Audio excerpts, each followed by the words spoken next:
Hello guys, हमारे YouTube channel पर आपका स्वागत है। अगर आपको वीडियोस पसंद आ रही हैं तो प्लीज़ लाइक करें, कमेंट करें और शेयर करें। अगर आपने चैनल को अभी तक सब्सक्राइब नहीं किया है तो प्लीज़ चैनल को सब्सक्राइब करें। आई लव यू अक्सू कहते हुए खुशी ने जैसे ही ट्रिगर पर अपनी उंगली रखी और उसे प्रेस करने को हुई, तभी एक जोरदार चीख के साथ सोना खुशी दीदी नहीं, और अगले ही पल वहां गोलियों के लगभग 5 गन शॉट की आवाज़ आई, जिसे सुनते ही सोना की आंखें हैरानी से फैल गई और उसका दिल जोरों से धड़कने लगा। आसपास बिल्कुल पिन ड्रॉप साइलेंस पसर चुका था कि तभी वहां एक बहुत ही कोल्ड और डीप वॉइस गरज उठी, are you lost baby girl. इस आवाज़ को सुनते ही अपनी ही जगह पर जमी हुई खुशी, जिसके हाथों में अभी अभी उसकी गन छूटकर जमीन पर गिर पड़ी थी और उसके सामने चारों दुश्मन सिक्योरिटी गार्ड की लाश गिरी हुई थी, हैरानी से देख रही थी। उसे तो कुछ समझ ही नहीं आया कि आखिर उसके साथ हुआ क्या। वह पत्थर की बूत बने अपनी नज़र उठाकर सामने देखती है, जहां एक शख्स अपने होठों पर एक सातिराना मुस्कान लिए, हाथ में पिस्टल, बदन पर 5 पीस ब्लैक सूट और आंखों पर ब्लैक सैड उसे ही देख रहा था। खुशी की नज़रें तो कुछ पल के लिए उस आदमी पर ही ठहर गई, क्योंकि वह आदमी दिखने में सचमुच बहुत ज़्यादा हैंडसम। फ्लैशबैक। खुशी जैसे ही खुद पर गन शॉट करने वाली थी, किसी ने अगले ही पल उसके हाथ में ली हुई रिवॉल्वर पर निशाना लगाया, जिसे उसके हाथ से वह रिवॉल्वर छूटकर फ्लोर पर गिर गया और बाकी 4 शॉट उन गार्डों के ऊपर थी। खुशी अपनी आंखें हैरानी से बड़ी की, लड़खड़ाती आवाज में बोली, कौन हो तुम और मेरी मदद किस लिए की? क्या तुम भी मेरे कोई दुश्मन जान लेते हैं बेबी गर्ल, और मदद दोस्त करते हैं, लेकिन मैं ना तो तुम्हारा दोस्त हूँ और ना ही दुश्मन, बस दिल किया और शिकार खेलने आ गया। इतना कहकर वह आदमी कुछ पल खुशी को देख वहां से जाने को हुआ कि तभी खुशी जल्दी से दौड़कर उसके सामने जाते हुए बोली, सुनो, तुम्हारा नाम क्या है? तुमने मेरी इतनी बड़ी हेल्प की, बदले में अगर मैं तुम्हारे किसी काम आ सकूं तो? कुछ देर पहले दुश्मनों का सामना करने की जगह सुसाइड करने चली थी। जो अपनी मदद खुद नहीं कर सकता, वह मेरी मदद क्या करेगा? बेबी गर्ल, क्वीन बनने और होने में फ़र्क होता है। जिंदगी की बाजी दिल पर हाथ रखकर यहाँ से नहीं, बल्कि दिमाग यहाँ से की जाती है। इतनी बड़ी माफिया पार्टी में आ गई और कोई बैकअप नहीं रखा। निहायत ही बेवकूफ़ हो तुम। खैर, मैं चलता हूँ। आगे से बच्चों को लेकर अम्यूजमेंट पार्क में जाना, दुश्मनों के बीच नहीं, अंडरस्टैंड? इतना कहकर वह आदमी बड़े ही एटीट्यूड के साथ वहां से चला गया और उसकी बात को खुशी को उस पर बिल्कुल भी गुस्सा नहीं आया, बल्कि न जाने क्यों उसके चेहरे पर एक स्माइल आ गई। वह उसे पीछे से आवाज़ देते हुए बोली, अरे कम से कम अपना नाम तो बता दो ताकि मैं तुम्हें थैंक्स कह सकूं। अच्छा सुनो, माफिया क्वीन ही नहीं, दुनिया की नंबर 1 बिजनेस वूमन हूँ मैं।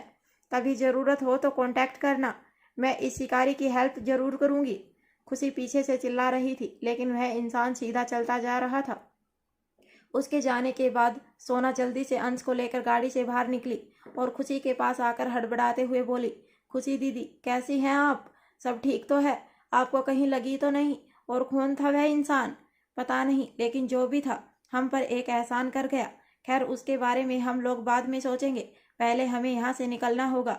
खुशी ने इतना कहा ही था जब अचानक ही आसमान से एक हेलीकॉप्टर उन लोगों के सामने आकर लैंड हुआ, क्योंकि गाड़ी से निकलने से पहले ही उसने इमरजेंसी सिग्नल और अपनी लाइव लोकेशन भेज दी थी। कुछ देर बाद एक high class full security hospital में राजीव, सोना, खुशी और अंश अस्पताल के वेटिंग एरिया में बैठे थे जब डॉक्टर की टीम ऑपरेशन थिएटर से थोड़ा परेशान बाहर निकली। डॉक्टर, कैसे हैं वह? सब ठीक तो है ना? जावेद को कुछ हुआ तो नहीं? वेल मिसेज जिंदल, मुझे बताते हुए दुख हो रहा है कि गोली उनके दिमाग में जाकर फंस चुकी है, जिसकी वजह से उनके कई नर्वस सिस्टम डैमेज हुए हैं और ब्लड फ्लो भी ज़्यादा हुआ था। वह कोमा में जा चुके हैं। आगे फ्यूचर में उनकी कुछ सर्जरी होगी, उसके बाद ही ठीक से कुछ कहा जा सकता है। आप उनकी फैमिली वालों को इन्फॉर्म कर दीजिए। और डॉक्टर की बात को सुन खुशी को एक बहुत बड़ा झटका लगा। उसकी आंखों में आंसू और गिल्ट साफ नजर आ रहा था। वह अपने चेहरे को हाथों में थाम रोते हुए बोली, हे राम जी, यह क्या हो गया? मेरी वजह से जावेद का यह हाल। अब मैं जोया को क्या जवाब दूंगी? खुशी रो रही थी जब राजीव और सोना उसे समझाते हुए बोले, क्वीन प्लीज आप गिल्ट फील मत कीजिए, इसमें आपकी कोई गलती नहीं है। अरे हम लोग तो अपनी मर्जी से गुनाहों की इस दुनिया में आए हैं, जहाँ जान का खतरा हर वक्त लगा रहता है। कहने को तो हम लोग हर रोज ना जाने कितने ही लोगों को मारते हैं, लेकिन इस बात से भी इनकार नहीं किया जा सकता कि किसी न किसी गोली पर हमारा भी नाम लिखा हो सकता है। इस चीज़ के लिए हम लोग हर वक्त खुद को प्रिपेयर रखते हैं। मैं जानती हूँ राजीव सर, लेकिन मेरा दिल मुझे इस चीज़ के लिए कोस रहा है। शायद कहीं ना कहीं मुझ में ही कोई कमी रह गई। मैं इस पोजीशन को अच्छे से हैंडल नहीं कर पाई। ऐसा मत कहिए खुशी दीदी, जिंदगी में उतार चढ़ाव लगे रहते हैं, पर आपने हर चीज़ को बहुत अच्छे से हैंडल किया है। यह हमने खुद देखा है। अरे बॉर्डर पर जवान भी तो जान हथेली पर लेकर ही देश की सेवा करते हैं, और हमारी टीम भी तो हमारे जवान ही है। आज अगर आप नहीं होती तो यह माफिया वर्ल्ड एक कचरा बन चुका होता। सिर्फ आपकी वजह से यहाँ न जाने कितने ही इलीगल वर्क नहीं हो रहे। लड़कियों का व्यापार, बच्चों की तस्करी, हिंदुस्तान में ड्रग का लगभग आना बंद हो चुका है। यह सब आपका ही तो किया हुआ है, और आपके इन अच्छे कर्मों के बदले आपका हर जवान आपके लिए हर पल जान देने के लिए तैयार है। प्लीज़ खुद को संभालिए। सोना खुशी को हिम्मत दे रही थी। अब खुशी एक नज़र आईसीयू में भर्ती जावेद को देख दिल ही दिल में अपने आप से बोली, तुम चाहे कुछ भी कहो सोना, लेकिन गलती तो मुझसे हुई है। अक्सू कहाँ है आप? मुझे आज बहुत अकेलापन लग रहा है। आपकी जान को आपकी ज़रूरत है। कुछ देर यूं ही अपने आप से जूझते हुए खुशी राजीव को ऑर्डर देते हुए बोली, राजीव सर, यह इटली है और विवान खन्ना की नज़र हम पर बनी हुई है। वह कभी भी अटैक कर सकता है। इसके लिए हमें प्रिपेयर रहना होगा। यहाँ रहना खतरे से खाली नहीं है। इसीलिए स्पेशल फ्लाइट से जावेद को स्विट्ज़रलैंड भेजिए, ताकि वहाँ उनका बेहतर ट्रीटमेंट हो सके। जोया से मैं पर्सनली माफ़ी मांगना चाहूँगी। उसके बाद जल्द से जल्द इंडिया चलिए। मुझे पूरा यकीन है विवान खन्ना हमें फॉलो करेगा, क्योंकि अब तक उसे पता चल गया होगा कि उसने जिसे मारा वह अक्सू नहीं है। और हाँ, एक खास बात, जिस इंसान ने आज हमारी जान बचाई उसका पता लगाइए। इतना कहकर खुशी तेज कदमों के साथ अस्पताल से बाहर चली गई। थोड़ी ही देर में वह जावेद के विला में जोया से माफ़ी मांग रही थी। जावेद की कंडीशन के बारे में जानकर तो जोया के पैरों तले ज़मीन निकल गई। उसका रो रो कर बुरा हाल था, लेकिन वह इसके लिए खुशी को ब्लेम नहीं कर रही थी, क्योंकि वह जानती थी जावेद इस काम में अपनी मर्जी से था और किंग का बहुत वफादार था। जोया ने बड़ी आसानी से खुशी को माफ़ कर दिया और अपने ही विला में मौजूद एक स्पेशल हेलीकॉप्टर से वह डायरेक्ट एयरपोर्ट पर लैंड हुई, जहां एक स्पेशल फ्लाइट से जावेद को स्विट्ज़रलैंड भेजा जा रहा था।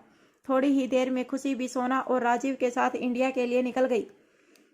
और जैसा कि उन लोगों ने सोचा था, विवान खन्ना को यह पता चल चुका था कि जिस इंसान को उन्होंने शूट किया वह अक्षत नहीं बल्कि जावेद था। अब विवान खन्ना के दिल में यही सवाल था कि अगर वह इंसान जावेद था तो फिर अक्षत कहाँ है? अगर वह इस पार्टी में नहीं आया था तो क्या अब तक जो उड़ती उड़ती खबरें उन लोगों ने सुनी थी कि अक्षत जिंदल खुद कहीं अंडरग्राउंड हो चुका है, या यूं कहें कि अब वह इस दुनिया में नहीं है, क्या यह सच है? विवान खन्ना के दिमाग में सैकड़ों सवाल थे। इसके साथ ही उसकी शैतानी खोपड़ी कई तरह के प्लान बना रही थी, और अब उसने जोर जोर से हंसते हुए अपने आप में फैसला लिया। लगता है हिंदुस्तान की धरती मुझे फिर बुला रही है। कुछ कहानियां जो अधूरी रह गई उन्हें इस बार पूरा होना ही होगा। हा हा हा हा, देखता हूँ स्माइली, तुम खुद को मुझे कब तक बचाती हो, और सच का पता तो मुझे चल ही जाएगा। विवान खन्ना जोर जोर से हंस रहा था कि तभी एक लेडी जिसकी उम्र 25 से 26 साल होगी, अपनी बाहों में एक 2 महीने के बच्चे को लिए स्माइल करते हुए उसके पास आकर खड़ी हुई। अरे यह आप किससे बातें कर रहे हैं और कहाँ जाने की तैयारी हो रही है? वहीं जहाँ मेरी मंजिल है, जिस चीज़ का मैंने बरसों इंतजार किया है। खैर, तुम कहीं जा रही हो नीलम? अरे हाँ, मैंने आपको बताया था ना, पापा की तबीयत कुछ दिनों से खराब चल रही है, उन्हीं को देखने जा रही हूँ। क्या आप भी हमारे साथ चलेंगे? नहीं, मुझे बहुत ज़रूरी काम है, तुम चली जाओ। इतना कहकर विवान खन्ना वहाँ से चला गया, तो वहीं नीलम उसे मायूसी से जाता हुआ देखते रह गई। 2 साल होने वाले हैं हमारी शादी को, लेकिन अभी भी आपको देखकर ऐसा लगता है जैसे मैं आपको ठीक से जानती ही नहीं। अब नीलम एक गहरी सांस लेकर अपने 2 महीने के बच्चे विवान के साथ घर से निकल गई। और वहीं दूसरी तरफ हिंदुस्तान में रूही का बेटा रूहान अब काफ़ी हद तक ठीक हो चुका था। उसे अस्पताल से डिस्चार्ज मिलने वाला था और वह डिस्चार्ज की फॉर्मेलिटी पूरी करने के लिए रिसेप्शन पर गई हुई थी। रिसेप्शनिस्ट रूहान की डिटेल ढूंढने लगी, लेकिन हैरानी वाली बात यह थी कि उसकी फाइल गायब थी। बहुत ढूंढने के बाद भी रिसेप्शनिस्ट को वह डॉक्यूमेंट के पेपर मिल ही नहीं रहे थे। रूही, जो कि न जाने कितनी देर से रिसेप्शन पर खड़ी परेशान थी, थोड़ा फ्रस्ट्रेटेड होते हुए बोली, मैडम और कितना वक्त लगेगा? मैं लगभग 1 घंटे से यहीं खड़ी हूँ। मेरा बेटा मेरा इंतज़ार कर रहा होगा, उसके पास कोई नहीं है। प्लीज़ पेपर जल्दी दीजिए, मुझे साइन करने हैं। रूही की बात सुन रिसेप्शनिस्ट थोड़ा परेशान और घबराते हुए बोली, आई एम सॉरी मैडम, लेकिन वह फाइल मैंने यहीं रखी थी, पता नहीं कैसे अचानक गायब हो गई। आप प्लीज़ मुझे थोड़ी देर दीजिए, मैं न्यू पेपर प्रिंट करके आपके पास हॉस्पिटल वार्ड में ही लेकर आ जाती हूँ। आप अपने बेटे का ख्याल रखिए। डॉक्यूमेंट गायब हो गए, लेकिन ऐसे कैसे? कहते हुए रूही परेशान थी, लेकिन अब वह अपने दिमाग पर ज़्यादा जोर नहीं देती और एक गहरी सांस लेकर अपने बेटे के वार्ड की तरफ चली गई। तो वहीं पिलर के पीछे छुपा हुआ वह आदमी जिसे रिया खान ने हायर किया था, अपने चेहरे पर तिरछी मुस्कान लिए हाथ में ली हुई फाइल को देख रहा था। कुछ ही देर में उसने उस फाइल को कॉपी रिया खान को सेंड की और उसे कॉल कर इस बारे में इन्फॉर्म किया। हेलो मैडम, काम हो गया, फाइल आपको ईमेल कर दी गई है। यह सुनते ही रिया ने जल्दी से ईमेल चेक किया, जिसे देख वह गुस्से से मुंह बनाते हुए बोली, इस डॉक्यूमेंट में तो फादर का नाम मिसिंग है और गार्जियन में खुशी अक्सर जिंदल का नाम लिखा है। इसका मतलब मुझे यहाँ से कोई इन्फॉर्मेशन नहीं मिली, लेकिन अब आगे क्या? मुझे कैसे भी करके पता लगाना ही होगा कि रूही के बच्चे का बाप कौन है। अब रिया जल्दी से उस आदमी को कॉल करते हुए बोली, सुनो, तुम्हें मेरा एक और काम करना होगा। इतना कहकर उसने कॉल डिस्कनेक्ट कर दिया और अपने चेहरे पर तिरछी स्माइल लाते हुए बोली, अब देखती हूँ रूही, तुम यह सच्चाई कैसे छुपाती हो। अगर मेरी सोच मुताबिक यह बच्चा अयान का है तो मेरे लिए मुसीबत बन सकती है। वहीं रूही अब अपने बेटे के वार्ड की तरफ जा रही थी, जब अचानक ही उसकी नज़र कॉरिडोर में एक इंसान पर गई, जिसे देखते ही उसकी आंखें हैरानी से फैल गई और वह जल्दी से हड़बड़ाकर एक पिलर के पीछे छुप गई। वह अपने मुंह पर हाथ रखते हुए परेशान होकर अपने आप से बोली, या खुदा, अयान खान, वह भी यहाँ? वह यहाँ क्यों आए होंगे? कहीं गलती से भी उन्हें रूहान के बारे में? नहीं नहीं, ऐसा नहीं होना चाहिए। रूही अपने आप में परेशान थी। वहीं अयान अपने हाथों में एक फ्लावर बुके और कुछ चॉकलेट्स लिए कॉरिडोर के हर एक वार्ड नंबर को देखते हुए रूहान को ही ढूंढ रहा था। उसने एक आदमी को रास्ते में रोकते हुए पूछा, excuse me, room number 184, Ruhan Khan ji, आगे से लेफ्ट। अब अयान अपने दो सिक्योरिटी गार्ड के साथ रूहान के वार्ड में आया, जहां छोटा रूहान घबराकर जोरों से रो रहा था, क्योंकि उसके सामने काउंटर की ड्रेस पहने हुए एक आदमी अपने हाथ में एक इंजेक्शन लिए उसका ब्लड सैंपल लेना चाहता था, जिससे वह बच्चा डर रहा था और जोरों से चिल्लाकर अपनी मां को पुकार रहा था। वह बच्चा भागने की भी कोशिश करता है, लेकिन कंपाउंडर ने उसको दोनों हाथों को काफ़ी जोर से पकड़ रखा था और उसे डांट रहा था। जब अचानक ही यह नज़ारा देख अयान खान की आंखें हैरानी से बड़ी हो गई और वह गुस्से से दांत पीसते हुए, यह क्या हो रहा है यहाँ? अचानक यह गरजती हुई आवाज़ सुन कंपाउंडर कुछ पल के लिए कांप गया। तो वहीं मासूमियत से घबराए हुए जोर जोर से रोते हुए रूहान की नज़र भी दरवाजे की तरफ गई। यह क्या हो रहा है यहाँ? कौन हो तुम और इस तरह बच्चे से बिहेव करने का क्या मतलब है? छोड़ो बच्चे को और जवाब दो। कहते हुए अयान खान कंपाउंडर के सामने खड़ा हुआ। अयान खान के गुस्से भरे शब्दों को सुन वह कंपाउंडर डर के मारे कांपने लगा, लेकिन थोड़ी हिम्मत बटोर लड़खड़ाती आवाज़ में बोला, सर, आप मुझे गलत समझ रहे हैं। दरअसल इस बच्चे का आज डिस्चार्ज होने वाला है और जाने से पहले हम लोग एक फाइनल टेस्ट करना चाहते थे, तो बस मैं इसका ब्लड सैंपल कलेक्ट कर रहा था। पर यह बच्चा है कि बात मानने को तैयार ही नहीं है, इसीलिए तुम बच्चे के साथ ज़बरदस्ती करोगे, उसे डराओगे, धमकाओगे, मारोगे, यही ना? हाउ डेयर यू, तुम्हारी हिम्मत कैसे हुई? क्या तुम्हें इसी तरह पेशेंट को हैंडल करना सिखाया जाता है? क्या तुम्हें इतना भी मालूम नहीं कि एक बच्चे का सैंपल लेते समय उसके आसपास फैमिली मेम्बर का होना जरूरी है? क्या तुमने इसकी मॉम या फैमिली वालों से इस बात की परमिशन ली? कौन है तुम्हारा इंचार्ज? Tell me. तुम्हें तो मैं अभी और इसी वक्त यहाँ से रिस्ट्रिकेटेड करवाऊंगा। नाम क्या है तुम्हारा? अयान खान बहुत गुस्से में लग रहा था। तो वहीं वह कंपाउंडर तुरंत ही बच्चे का हाथ छोड़ थोड़ा घबरा गया। उसके माथे से पसीना बह रहा था। वह समझ चुका था अगर वह अभी यहाँ से नहीं निकला तो फंस सकता है, इसीलिए वह अयान खान से माफ़ी मांग वहाँ से जाने को हुआ। सॉरी सर, मैं बाद में आ जाता हूँ। इतना कहकर वह वहाँ से भागने को हुआ, जब अचानक ही वह कंपाउंडर दरवाजे से किसी से टकराया और हड़बड़ाहट में उसके हाथ का इंजेक्शन छूटकर फ्लोर पर गिर गया।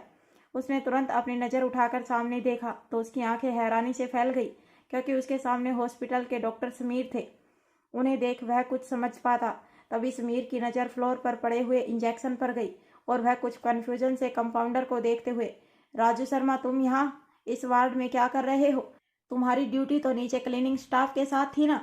और यह इंजेक्शन यह तुम्हारे हाथों में क्या कर रहा है? डॉक्टर समीर की बात सुन कंपाउंडर बुरी तरह हकलाते हुए कुछ कहने ही वाला था, लेकिन अब उसके पास कोई शब्द नहीं थे और वह जल्दी से डॉक्टर समीर को धक्का देकर घबराकर वहां से भागने लगा। डॉक्टर समीर इस चीज के लिए तैयार नहीं थे। वह कुछ कदम पीछे की तरफ हुए और गिरते गिरते बचे।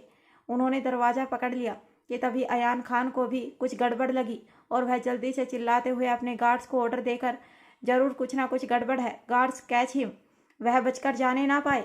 अयान खान के ऑर्डर को सुनते ही उसके गार्ड कंपाउंडर के पीछे दौड़े तो वहीं 6 साल का रूहान जल्दी से घबराकर डॉक्टर समीर से लिपटते हुए रोते हुए बोला, समीर अंकल आप इतनी देर से क्यों ना आए?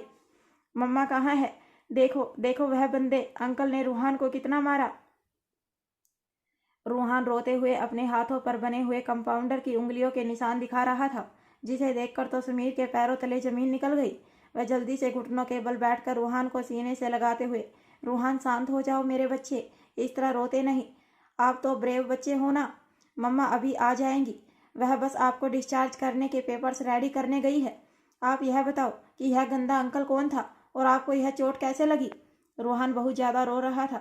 उसे रोने के मारे हिचकियाँ आ रही थी और वह ठीक से कुछ बोल भी नहीं पाया कि तभी समीर उसे एक बार फिर अपने सीने से लगाकर गोद में उठाकर बेड पर ले आया और उसे पानी का गिलास देते हुए बोला, अच्छा ठीक है, आप कुछ मत कहो, पहले पानी पी लो और शांत हो जाओ, फिर हम दोनों बाहर चलकर बहुत सारी चॉकलेट और आइसक्रीम खाएंगे, ओके? और यह बात अपनी मोम को मत बताना, वरना वह परेशान हो जाएगी। रूहान बेचारा पानी पीते हुए उस काउंटर की बहुत सारी शिकायत कर रहा था। उसकी बातों को सुन समीर की आंखों में भी आंसू आने लगे थे। वह किसी तरह उसे अपने सीने से लगाकर किसी को कॉल करता है। कुछ ही देर में एक फीमेल नर्सिंग स्टाफ उनके पास कुछ चॉकलेट लेकर आई। समीर वह चॉकलेट रूहान को देते हुए बोला, रूहान बेटा आप यह चॉकलेट लो और बिल्कुल शांत हो जाओ, अब आपको कोई भी परेशान नहीं करेगा। अच्छा सुनो, मेरे पास आपके लिए एक सरप्राइज है।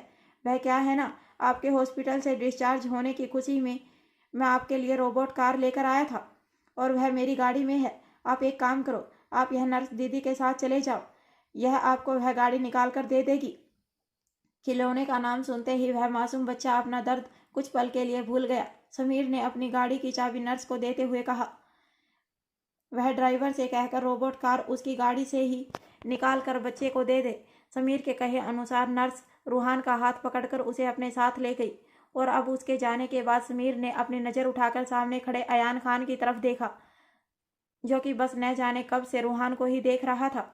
न जाने क्यों, लेकिन आज पहली बार उसे किसी के लिए तकलीफ हो रही थी। उसे अपने दिल में एक चुभन का एहसास हो रहा था, जैसे मानो यह उसी का कोई अपना हो। इसका मतलब तो उसे समझ नहीं आया, लेकिन उसकी नज़र बस रूहान पर ही टिकी हुई थी। बस अयान को देख समीर अपनी एक आईब्रो चढ़ाते हुए थोड़ा गुस्से में बोला, तुम यहाँ क्या कर रहे हो अयान खान? किसने बुलाया तुम्हें यहाँ?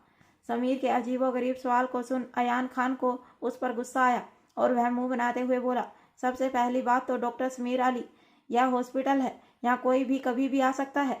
और दूसरी बात, मैं यहाँ आया हूँ उस बच्चे रूहान से मिलने, ताकि गलती ना होने के बावजूद मैं उसकी फैमिली से माफ़ी मांग सकूँ, क्योंकि कहीं ना कहीं हमारी ही पार्टी में उसे चोट लगी थी। शायद उसकी फैमिली को इस बात का दुख भी होगा, पर यहाँ आकर तो मैं खुद हैरान हूँ कि कैसी फैमिली वाले हैं यह लोग और कैसे लापरवाह माँ है यह कि उसके बच्चे के साथ आज इतनी बड़ी दुर्घटना होने वाली थी और वह उसे शांत करने के लिए उसके पास भी नहीं है। वैसे मैं यह देखकर भी हैरान हूँ कि जब भी उस बच्चे को अपनी माँ की ज़रूरत होती है तुम टपक पड़ते हो। क्या तुम्हें जरा भी इस बात का अंदाज़ा है, अगर मैं सही वक्त पर नहीं आता तो क्या हो सकता था? और तुम हो कि मुझे थैंक्स कहने की जगह उल्टा मुझ पर ही सवाल कर रहे हो। I think this is not fair, right? Ayaan की बात सुन समीर कुछ पल सोचने के बाद, अगर ऐसी बात है मिस्टर अयान खान, तो फर्स्ट ऑफ ऑल कि उसकी माँ कितनी लापरवाह है और कितनी परवाह वाली, यह तुम्हें मुझे बताने की ज़रूरत नहीं है, क्योंकि मैं उसे तुमसे ज़्यादा जानता हूँ और मैं हर पल इस बच्चे के साथ रहता हूँ। तो यह मेरा पर्सनल मैटर है, क्योंकि यह बच्चा मेरा है। और रही बात तुम्हारी सॉरी की, तो उसका लीगल गार्जियन होने के नाते मैं उसे एक्सेप्ट करता हूँ। और लास्ट थिंग, तुमने मेरे बच्चे को बचाया, इसके लिए बहुत बहुत शुक्रिया। अब तुम जा सकते हो। इतना कहकर डॉक्टर समीर वहाँ से जाने लगे और उनकी बात को अयान खान ठीक से समझ नहीं पाया। वह हैरानी से समीर को पीछे से आवाज़ देते हुए बोला, एक्सक्यूज मी समीर अली, अगर तुम बुरा ना मानो तो मैं एक बात पूछ सकता हूँ? वह बच्चा तुम्हें अंकल कह रहा था और तुम अपने आप को उसका लीगल गार्जियन कह रहे हो, लेकिन जहाँ तक मैं जानता हूँ तुम्हारे तो कोई भाई बहन ही नहीं है, तो आखिर यह माजरा क्या है? क्या लगते हो तुम उस बच्चे के? अयान खान के क्वेश्चन को सुन समीर अली धीरे से पलटकर उसकी तरफ देखते हुए बोला, कुछ रिश्ते तुम जैसे इंसानों की सोच से परे हैं अयान खान, तुम्हें समझ नहीं आएंगे, इसीलिए दिमाग पर जोर मत दो। और यह मेरा पर्सनल मैटर है, बेहतर होगा तुम इससे दूर रहो। और हाँ, खास तौर से रूहान से, क्योंकि तुम उसके करीब जाओ मुझे बिल्कुल भी पसंद नहीं। Understand? And now please excuse me. इतना कहकर समीर वहां से चला गया और उसके जाने के बाद अयान खान गुस्से से दांत पीसते हुए अपने हाथों की मुठ्ठियां कस लेता है। वह अपने हाथ में लिया हुआ फूल और चॉकलेट गुस्से से फ्लोर पर फेंक कर पैर पटकते हुए वहां से चला गया। तो वहीं दूसरी तरफ रूही अपने बेटे को सीने से लगाए हुए अपनी बाहों में सुला चुकी थी और वह इस वक्त समीर के कैबिन में बैठी थी। समीर जैसे ही अपने कैबिन में इंटर करता है, अपने सामने रूही को देख पूरी तरह हैरान था। रूही बच्चे को बेड पर सुलाकर जल्दी से दौड़कर समीर के सीने से लग गई और फूट फूट कर रोने लगी।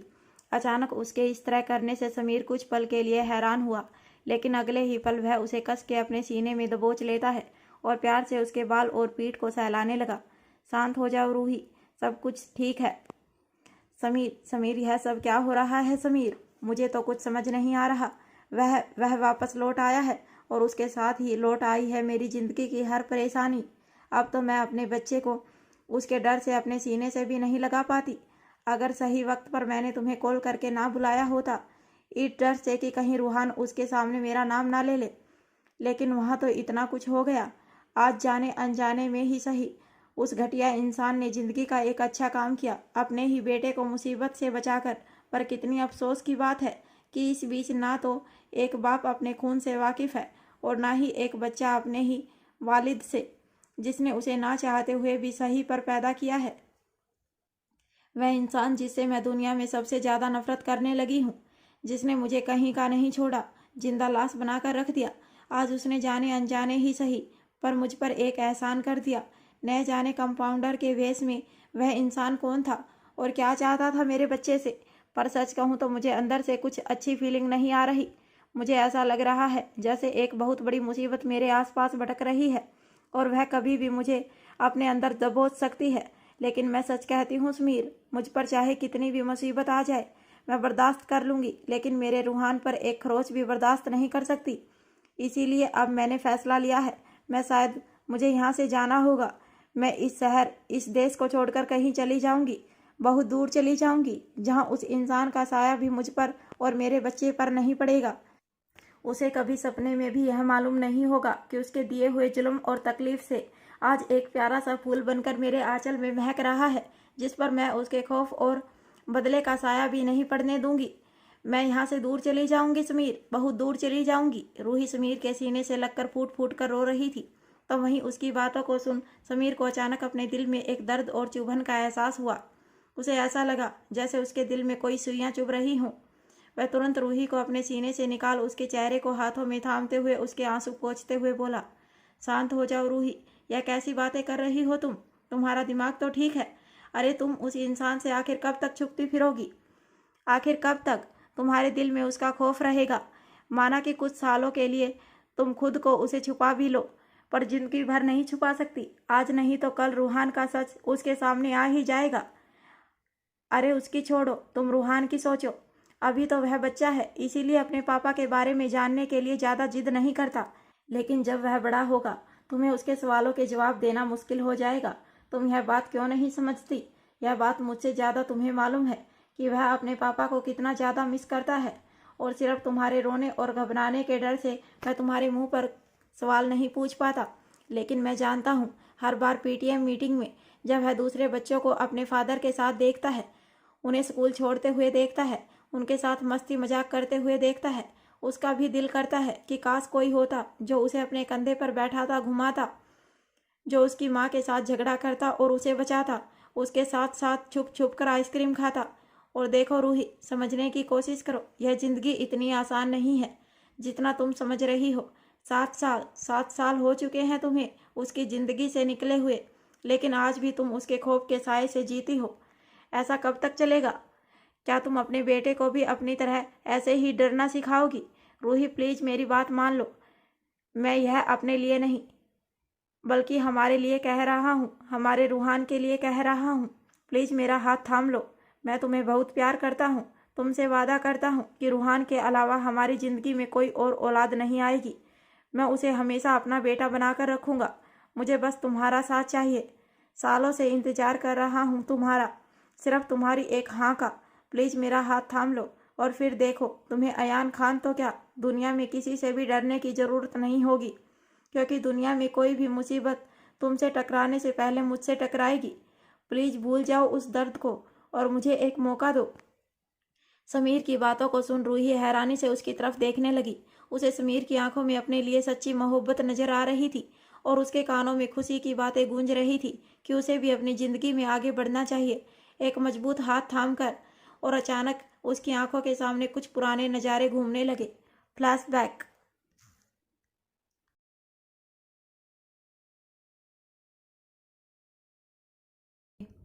अब उसने इंग्लिश मैगजीन खोलकर देखा तो उसमें एक गन और एड्रेस लिखा हुआ था, जिसे देखने के बाद उसके चेहरे पर एक मिस्टीरियस स्माइल आ गई।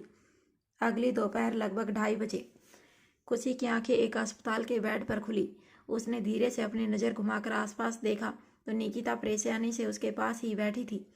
अपनी दोस्त को देख खुशी धीरे से उठने की कोशिश करते हुए, यह मैं कहाँ हूँ और मेरे पैर? बस बस, खबरदार, जो उठने की कोशिश की चुपचाप लेटी रह। सबसे पहली बात, तू हॉस्पिटल में है, और दूसरी बात, तेरे पैर बुरी तरह जख्मी हैं। सच कहती हूँ खुशी, मुझे आज तुझ पर बहुत गुस्सा आ रहा है। अरे आखिर क्या हो गया है तुझे? तू रात भर बारिश में बेहोश पड़ी थी और तुझे किसी बात का होश नहीं था। 9:30 बजे तक जब तू फ्रेश होकर नीचे नहीं आई तो रूही को तेरी चिंता हुई और वह तुझे देखने के लिए तेरे कमरे में गई, लेकिन जब तूने कोई रिस्पॉन्स नहीं दिया तो उसने हमें इन्फॉर्म किया। तुझे जरा भी इस बात का अंदाजा है तेरे इस तरह बेहोश होने से अंश का रो रो कर कितना बुरा हाल हो चुका है? अरे शुक्र मना, वह बच्चा पालने से नहीं गिरा, वरना कोई भी बुरी घटना हो सकती थी। खुशी क्यों कर रही है तू ऐसा? कम से कम अपने बारे में नहीं तो अपने बच्चे के बारे में तो सोच। अंश मेरा बच्चा कहाँ है? वह ठीक तो है ना? प्लीज निक्की, मुझे उसके पास ले चल, मुझे मेरा बच्चा। कहते हुए खुशी की आंखों में आंसू आने लगे। उसे अब अपने बच्चे के लिए चिंता होने लगी थी। जब निकिता ने उसे शांत करते हुए कहा, बस बस, उसकी ज़्यादा फिक्र करने की ज़रूरत नहीं है, वह सोना के पास है और अध्रव के साथ खेल रहा है। फिलहाल तू अपनी चिंता कर। और यह बात, अब तू कैसा महसूस कर रही है? बहुत तेज फीवर था तुझे और तेरे पैरों में कांच।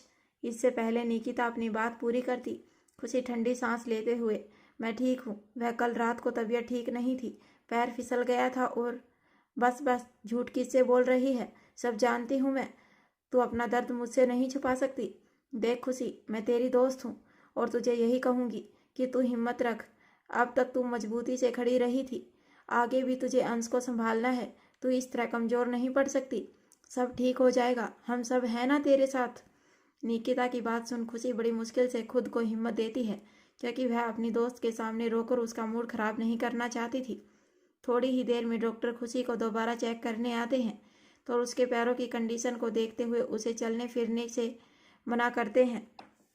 मिसेज जिंदल, आपके पैरों में काफ़ी गहरे जख्म हैं, इसीलिए प्लीज़ आप कुछ दिनों तक चलना अवॉइड करें। बाकी यह बैंडेज 2 दिन बाद ही चेंज होंगे, तब तक आप पानी भी अवॉइड करें तो बेहतर होगा। फिलहाल आपको ऑब्जर्वेशन के लिए 24 घंटे के लिए यहीं रहना होगा। क्या 24 घंटे? लेकिन डॉक्टर, मैं यहाँ नहीं रह सकती, मुझे मेरा। शट अप खुशी, आगे कुछ मत कहना। डॉक्टर यह यहीं रहेगी, आप जाइए अपना काम कीजिए। अरे लेकिन निक्की, खुशी बस, अब आगे कुछ नहीं। तुझे अपनी जितनी मनमानी करनी थी तूने कर ली, अब आगे मेरी चलनी, समझी?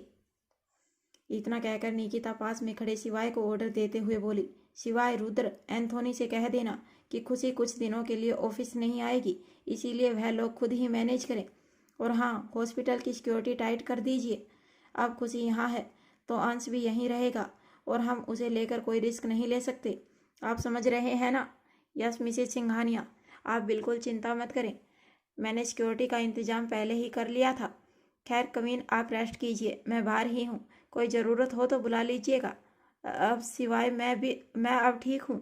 आई थिंक अब आपके घर जाना चाहिए। गौरी वहाँ अकेले है, आज रूहान की पेरेंट टीचर मीटिंग है तो रूही वहीं गई होगी।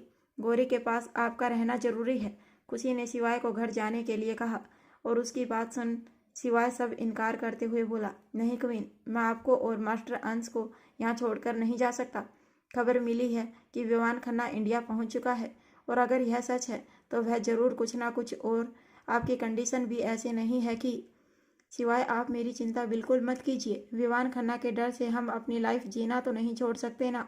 और मेरे साथ निकिता है ना, आप जानते नहीं हैं मेरी दोस्त को, वह बहुत ब्रेव है। 10-20 को तो वह अकेले ही टपका देगी। आप जाइए, अपनी वाइफ का ख्याल रखिए। उसकी तबीयत आजकल ठीक नहीं चल रही। दिन भी पूरे हो चुके हैं, कुछ भी हो सकता है। कहते हुए खुशी के चेहरे पर एक प्यारी सी मुस्कान थी, और उसकी बात सुन निकिता भी उसका साथ देती है।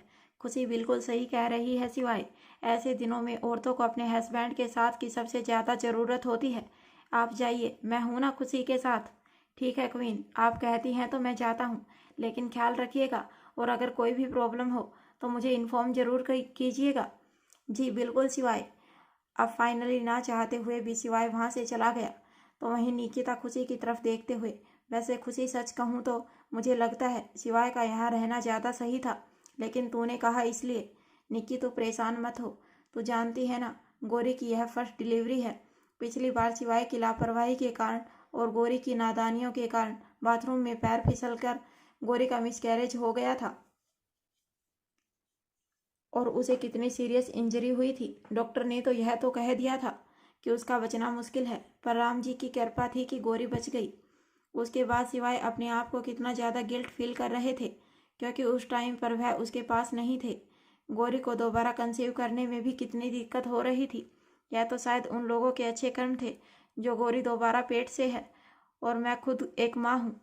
इस बात को मुझसे बेहतर कौन समझ सकता है कि इन दिनों में एक औरत को अपने पति और प्यार की कितनी ज़रूरत होती है। अंश को मैंने अकेले पैदा किया है, और वह वक्त मैं कभी भूल नहीं सकती। इसीलिए मैं अपनी तरफ से कोशिश कर रही हूँ कि सिवाय अपनी सभी जिम्मेदारियों को अच्छे से निभाए।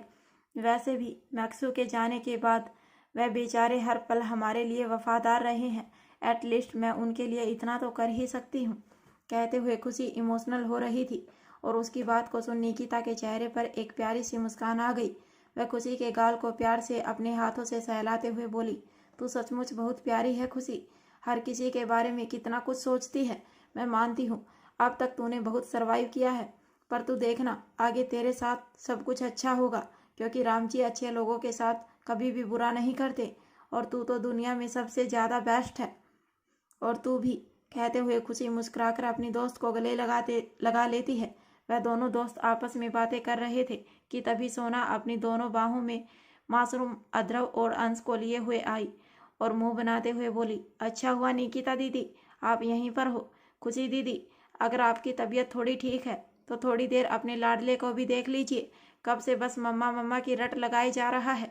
हाँ सोना, मैं बिल्कुल ठीक हूँ, लाओ इसे मुझे दो, और तुम भी जाकर थोड़ा रेस्ट कर लो। दोनों को समझाते हुए थक गई होगी तू।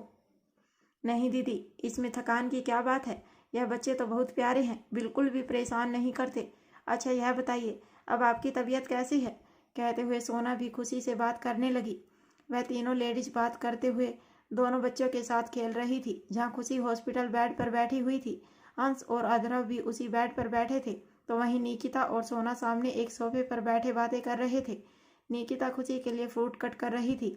बाहर बहुत ही ज़्यादा टाइट सिक्योरिटी लगी थी, लेकिन वह लोग इस बात से अनजान थे कि इस वक्त खुशी जिस वार्ड में है उसके ठीक सामने दूसरी बिल्डिंग में कोई दूरबीन की मदद से उन लोगों पर नज़र रखे हुए है।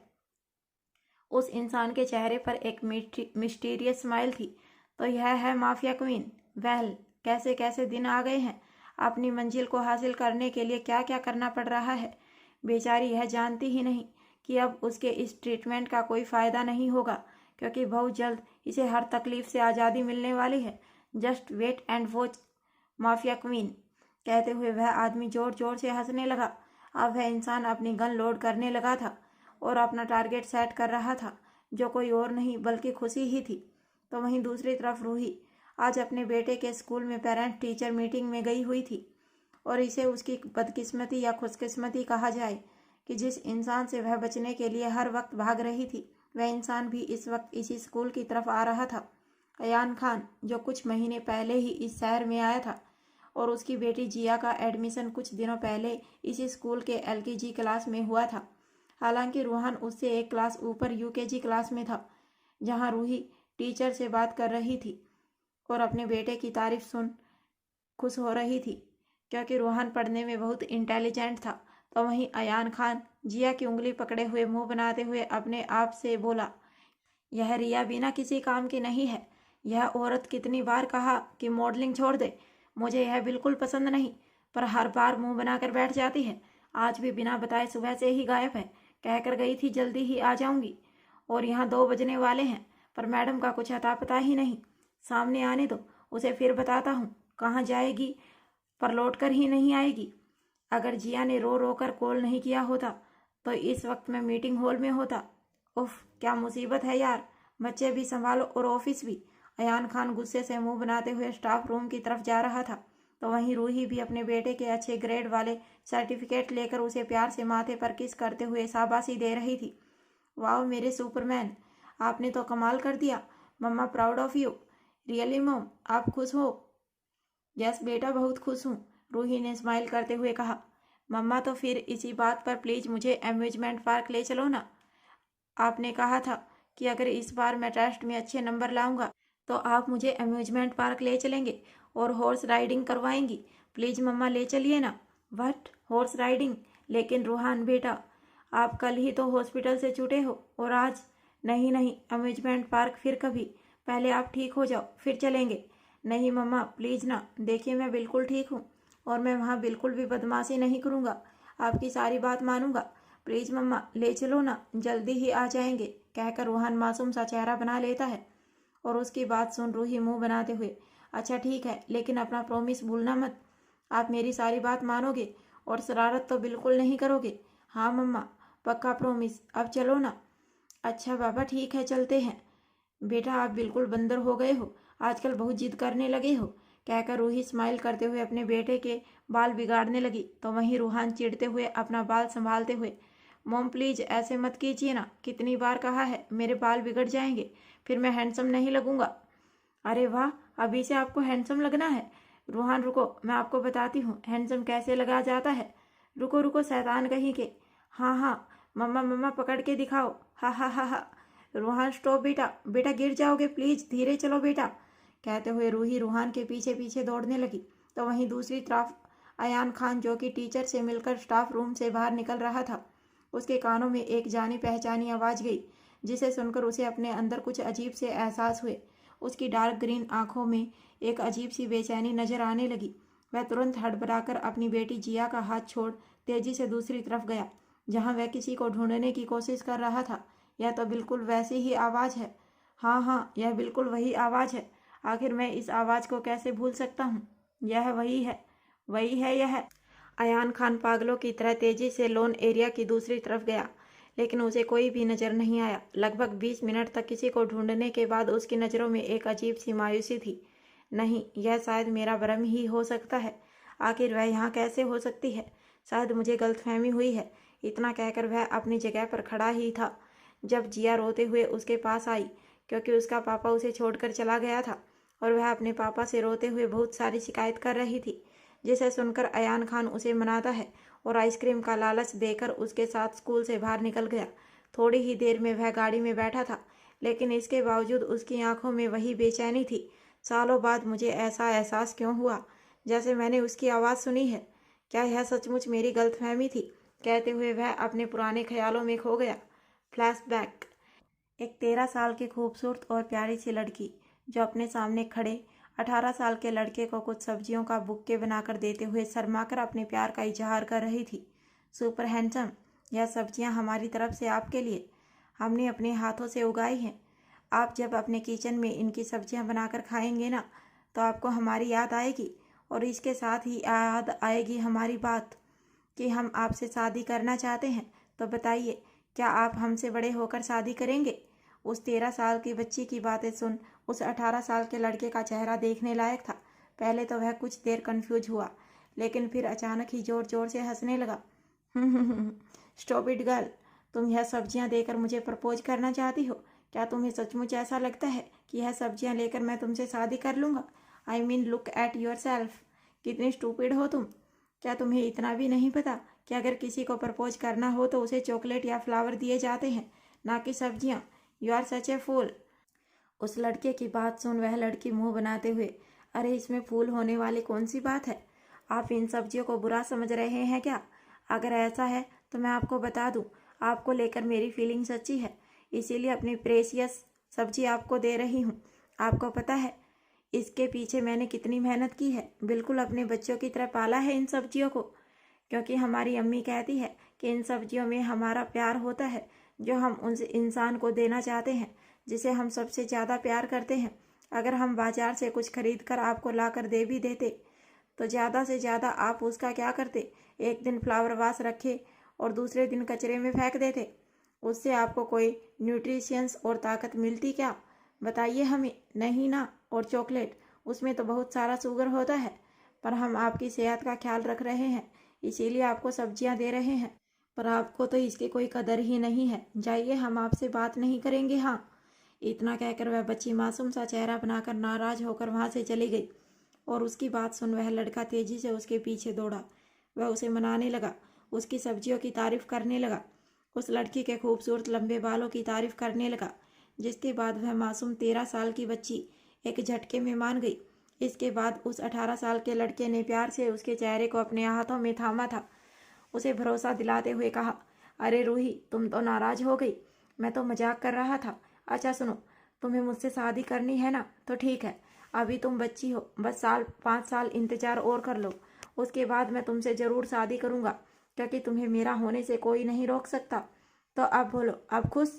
आप सच कह रहे हैं ना? वादा कीजिए, आप अपना वादा तोड़ेंगे नहीं और मुझसे ही शादी करेंगे।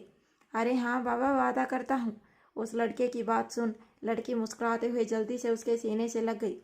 अब उसका दिल खुशी से झूम रहा था, तो वहीं उस लड़के की आंखों में कुछ अजीब से एक्सप्रेशन थे और होठों पर तिरछी मुस्कान। तुम्हें तो मेरा होना ही होगा रूही, तभी तो मैं अपने मकसद में कामयाब होऊंगा। तो वहीं दूसरी तरफ डॉक्टर समीर अली अपने कमरे में बिस्तर पर बैठे, हाथों में एक मासूम लगभग 15 साल की बच्ची का फोटो लेकर मुस्कुराते हुए उसे चूम रहा था। उस फोटो में वह बच्ची बगीचे में बैठे तितलियों के बीच खेल रही थी। उसके बाल में एक खूबसूरत येलो कलर का फूल लगा हुआ था। सफ़ेद अनारकली सूट में वह बच्ची कुछ इस कदर बैठी थी जैसे उसे कुछ ख्याल ही ना हो कि कोई उसकी फ़ोटो ले रहा था। तो वही फ़ोटो को देखकर ऐसा लग रहा था जैसे इसे किसी पेड़ की आड़ से लिया गया हो, क्योंकि पेड़ की एक धुंधली सी तस्वीर उसमें आई हुई थी। इस फोटो को देख समीर अली दिल ही दिल में अपने आप से बोले, तुम आज भी उतनी ही प्यारी और खूबसूरत हो रूही। तुम्हारी अच्छाइयों ने तो मुझे पहली ही बार में तुम्हारा दीवाना बना दिया था। काश कभी तुम भी मेरी दीवानी होती। मैं आज भी नहीं भूल सकता वह दिन जब हम पहली बार मिले थे। फ्लैशबैक। रूही स्कूल के बाहर समीर को अपनी बुक्स और जैकेट देकर घर वापस आ चुकी थी और शाम को जब ट्यूशन टीचर उसकी ट्यूशन लेने आए, जिसे उसके मामू जान ने घर में ही हायर किया था, रूही मासूम सा चेहरा बनाकर उन्हें बताती है कि स्कूल जाते वक्त उसका बैग पानी में गिर गया था और उसकी कॉपी किताबें बुरी तरह खराब हो गई थी, इसीलिए वह आज ट्यूशन नहीं कर सकती। यह सुनने के बाद तो ट्यूशन टीचर ने एक पल नहीं लगाया उसके मामू जान को कॉल करके इसकी इन्फॉर्मेशन देने में। रात को मामू जान जब वापस आए, उन्होंने रूही की क्लास लगाई, यह सोचकर कि रूही झूठ बोल रही है, क्योंकि रूही अक्सर पढ़ाई से बचने के बहाने ढूंढा करती थी। वह बहुत ज़्यादा शरारती थी, लेकिन रूही ने अपने सबूत में ड्राइवर और बॉडीगार्ड को भी खड़ा कर दिया था। वहीं रूही भले ही शरारती थी, लेकिन अपने से छोटे तबके के लोगों को बहुत ज़्यादा इज्जत और प्यार देती थी, इसीलिए वह लोग भी अक्सर रूही की शरारतों से उसे बचा लेते थे ताकि उसे सजा ना हो। हालांकि मामू जान भी उसे बहुत प्यार करते थे, लेकिन फिर भी रूही की भलाई के लिए वह उसे कभी कभी डांट दिया करते थे। रूही के माँ बाप कुछ सालों पहले ही एक कार एक्सीडेंट में गुजर गए थे। जब से वह मामू जान के साथ मुंबई में ही रहती थी। हर बार की तरह इस बार भी रूही के इशारे पर ड्राइवर और सिक्योरिटी गार्ड ने झूठ बोल दिया कि वह सच कह रही है। वह पानी में गिर गई थी और उसका बैग बुरी तरह खराब हो गया। हालांकि मामू जान को इस बारे में शक तो जरूर था कि इस लड़की ने इस बार भी कोई ना कोई शरारत की होगी, इसीलिए वह रूही को डांटकर आज रात का खाना ना खाने की सजा देते हैं और उसे कमरे में जाकर 50 बार सॉरी लेटर लिखने के लिए कहते हैं।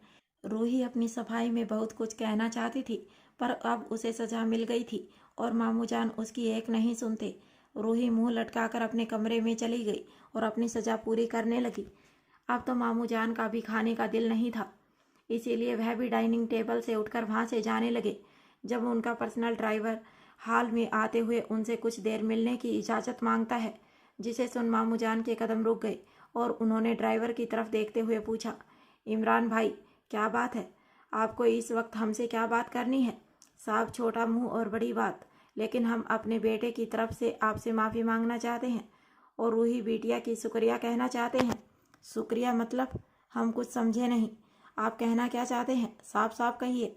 जी साफ साफ ही कह रहे हैं मालिक, यह हमारा बेटा है समीर अली, पढ़ने में बहुत होशियार है। और कहते हुए समीर के अब्बू जान ने मिस्टर अब्दुल्ला रहमान और सारी बात बता दी, जिसे सुनकर अब्दुल्ला रहमान साहब बुरी तरह हैरान थे, लेकिन अब उन्हें अपनी रूही पर बहुत ज़्यादा गर्व भी हो रहा था। ड्राइवर इमरान अली अब्दुल्ला रहमान के लिए काफ़ी सालों से ड्राइविंग कर रहे थे। वह एक ईमानदार और इज्जतदार इंसान थे। उनकी वफादारी के बदले अब्दुल्ला रहमान जी ने उन्हें कई बार फाइनेंशियल सपोर्ट देने की कोशिश की थी, लेकिन उन्होंने साफ मना कर दिया था, क्योंकि वह इज्जत और मेहनत की रोटी खाना चाहते थे।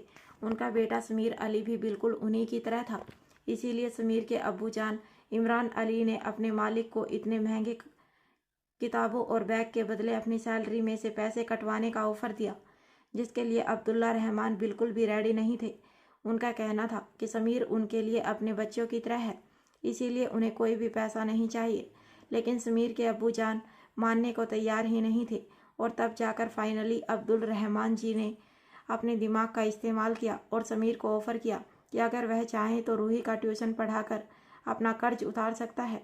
रूही के एग्ज़ाम्स और टेस्ट में बिल्कुल भी नंबर अच्छे नहीं आते थे, लेकिन अगर समीर की मदद से वह अच्छे नंबर लेकर आई तो अब्दुल्ला रहमान की उसे एक अच्छी फ़ीस भी देंगे, जिससे वह अपने अब्बू जान पर अपनी पढ़ाई का कुछ बोझ कम कर सकता है। और क्योंकि समीर पढ़ने में बहुत होशियार था, उसे यह ऑफ़र बहुत अच्छा लगा था। अब वहाँ रोज़ रूही को ट्यूशन पढ़ाया जाता था, तो वहीं शरारती रूही, जो कि शुरू में ही पढ़ाई को सीरियसली नहीं लेती थी, लेकिन समीर के बहुत मेहनत के बाद वह पढ़ने में अच्छे खासे नंबर लाने लगी। देखते ही देखते कुछ साल का वक्त बीत गया। समीर को उसकी मेहनत के कारण अपने अब्बू जान पर ज़्यादा बोझ भी नहीं देना पड़ा और स्कूल में हमेशा टॉप करने के कारण स्कूल के एक्सचेंज प्रोग्राम के जरिए उसे ऑफ़र मिला कि वह विदेश जाकर पढ़ाई कर सकता है। यह अपॉर्चुनिटी बहुत अच्छी थी।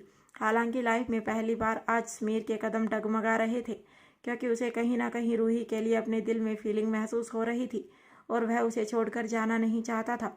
लेकिन वह अपनी फैमिली से क्या ही कहता, आखिर वह एक नौकर का बेटा था। समीर ने अपने आप में यह फैसला लिया कि वह विदेश पढ़ाई करने जाएगा और बहुत जल्द एक अच्छा डॉक्टर बनकर आएगा। तब तक रूही भी अपनी पढ़ाई पूरी कर लेगी और थोड़ी समझदार हो जाएगी। शायद उसकी फाइनेंशियल कंडीशन सही होने के बाद वह अब्दुल्ला रहमान की से रूही का हाथ मांग पाए। कहीं ना कहीं उसके दिल में छुपे हुए रूही के लिए मोहब्बत भरे जज्बात उसके मोटिवेशन का कारण थे और वह 18 साल की उम्र में ही स्कॉलरशिप पर विदेश पढ़ने चला गया। हालांकि अब्दुल्ला रहमान जी ने उसकी थोड़ी बहुत फाइनेंशियल हेल्प की थी। बाकी समीर विदेश में भी पार्ट टाइम जॉब करके अपना खर्च उठाता था। देखते ही देखते कुछ साल बीत गए। उसके दिल में हर पल रूही के लिए मोहब्बत बढ़ती जा रही थी। लेकिन एक दिन उसके ऊपर एक बहुत बड़ा पहाड़ टूट पड़ा। जब उसे पता चला कि उसकी रूही किसी और की हो चुकी है और उसका दिल चकनाचूर हो गया। लेकिन शायद मोहब्बत इसी को कहते हैं कि इतना कुछ हो जाने के बाद भी समीर के दिल से रूही के लिए मोहब्बत एक सेकंड के लिए भी कम नहीं हुई थी। अचानक एक बार फिर समीर के ऊपर दुखों का पहाड़ टूट पड़ा, जब उसे खबर मिली कि उसके अब्बू जान को हार्ट अटैक आया है और वह इस दुनिया से जा चुके हैं। वह सिर्फ 2 दिनों के लिए इंडिया वापस आया और उनको कफन दफन कर रूही से बिना मिले ही हिंदुस्तान से वापस चला गया, क्योंकि शायद वह इस लड़की को देखकर अपने दिल के जज्बातों को काबू नहीं कर पाता। जहाँ एक तरफ समीर अपने ख्यालों में खोया हुआ था, वहीं दूसरी तरफ अचानक ही अयान खान की कार एक जगह आकर रुकी और वह अपने ख्यालों से बाहर आया, क्योंकि उसकी 6 साल की बेटी जिया ने ड्राइवर से गाड़ी रोकने का ऑर्डर देकर सामने एक बड़े से आइसक्रीम पार्लर की तरफ इशारा करना शुरू कर दिया, जो कि अम्यूजमेंट पार्क के बगल में ही था।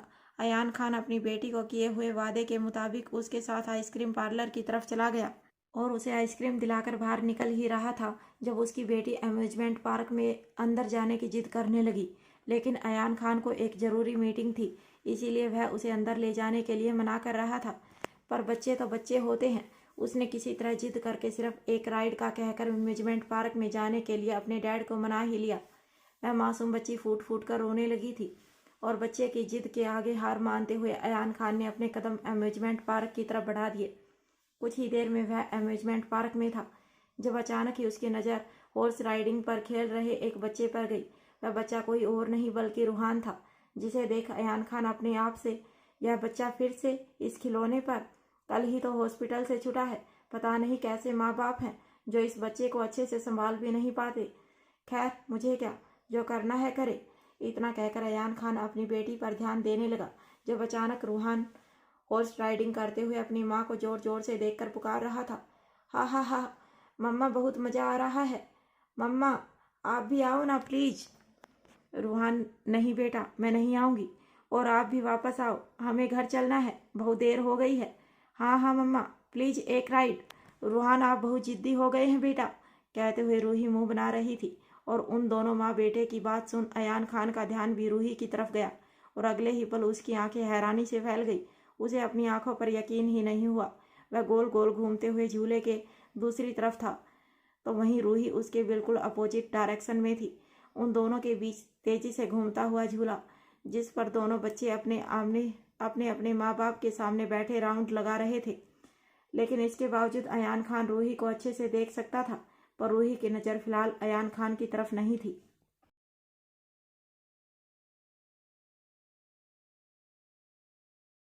करें।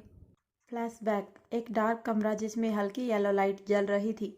एक शर्टलेस इंसान जो बेड पर हेड ग्राउंड के सहारे पैरों को लंबा करके एक पैर के ऊपर दूसरा पैर रखे हुए किसी राजा की तरह बैठा था। एक हाथ से सिगरेट तो दूसरे हाथ से वाइन की सिप ले रहा था। इस वक्त उसके चेहरे पर एक तिरछी मुस्कान और आंखों में गुरूर भरी चमक थी। तो वहीं उसके सामने एक औरत फ्लोर पर पड़े हुए रो रही थी, गिड़गिड़ा रही थी।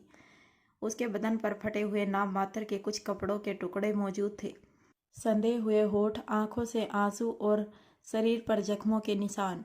कि तभी कमरे का दरवाज़ा खुला और एक लड़की बदन पर नेट से बनी हुई सेक्सी नाइट पहनकर, जिसके कंधे पर दो पतली स्ट्रिप, डीप नेक और मुश्किल से उसकी थाई तक ही उसे कवर कर रही थी। खूबसूरत लंबे लहराते हुए काले बाल, चेहरे पर भर भर कर मेकअप और होठों पर अदा भरी मुस्कान। वह बड़ी ही अदा के साथ अपने खूबसूरत लॉन्ग लेग्स फ्लॉन्ट करते हुए हाथों में वाइन का ग्लास लिए फ्लोर पर पड़ी हुई लड़की को एक व्यंग्य भरी मुस्कान के साथ देख बेड पर उस आदमी के पास आई और अपने खूबसूरत सॉफ्ट साइन करते हुए पैर को एक अदा के साथ उस आदमी के खुले सीने पर रख देती है, जिसे देख वह आदमी उसके खुले क्लीवेज पर अपने हाथ में लिया हुआ वाइन का ग्लास उड़ेल देता है। तो वहीं वह सेक्सी लड़की भी अपनी आंखें बंद कर ठंडी आहें भरने लगी। उन दोनों की बेशर्मी देख फ्लोर पर जख्मी हालत में पड़ी हुई लड़की अपनी आंखें बंद कर लेती है, क्योंकि उसे यह नज़ारा बर्दाश्त नहीं हो रहा था। उसके हाथों की मुट्ठी कारपेट पर कस गई। तो वहीं वह दोनों बेशर्म इंसान बिना किसी चीज़ की परवाह किए उसी के सामने अपनी हदें पार करने लगे और बड़ी ही बेशर्मी के साथ बेपर्दा उसके सामने ही वह हरकत कर रहे थे जो एक मर्द और औरत को चार दीवारी के भीतर करना ही शोभा देता है। मोहब्बत भरे वो एहसास जिसमें सिर्फ उन दोनों की हवस ही नजर आ रही थी। वह आदमी और औरत अपनी हर हरकत के साथ फ्लोर पर पड़ी हुई उस घायल और जख्मी लड़की को अपने चेहरे पर बहुत ही घटिया मुस्कान लिए देख रहे थे और वह लड़की यूं ही दोनों की बेशर्मी को देख खुद को शर्मसार होने से रोक नहीं पा रही थी। उस कमरे में गूंज रही सिसकियों की आवाज़ को सुन अपने कानों पर हाथ रखने के लिए मजबूर हो गई।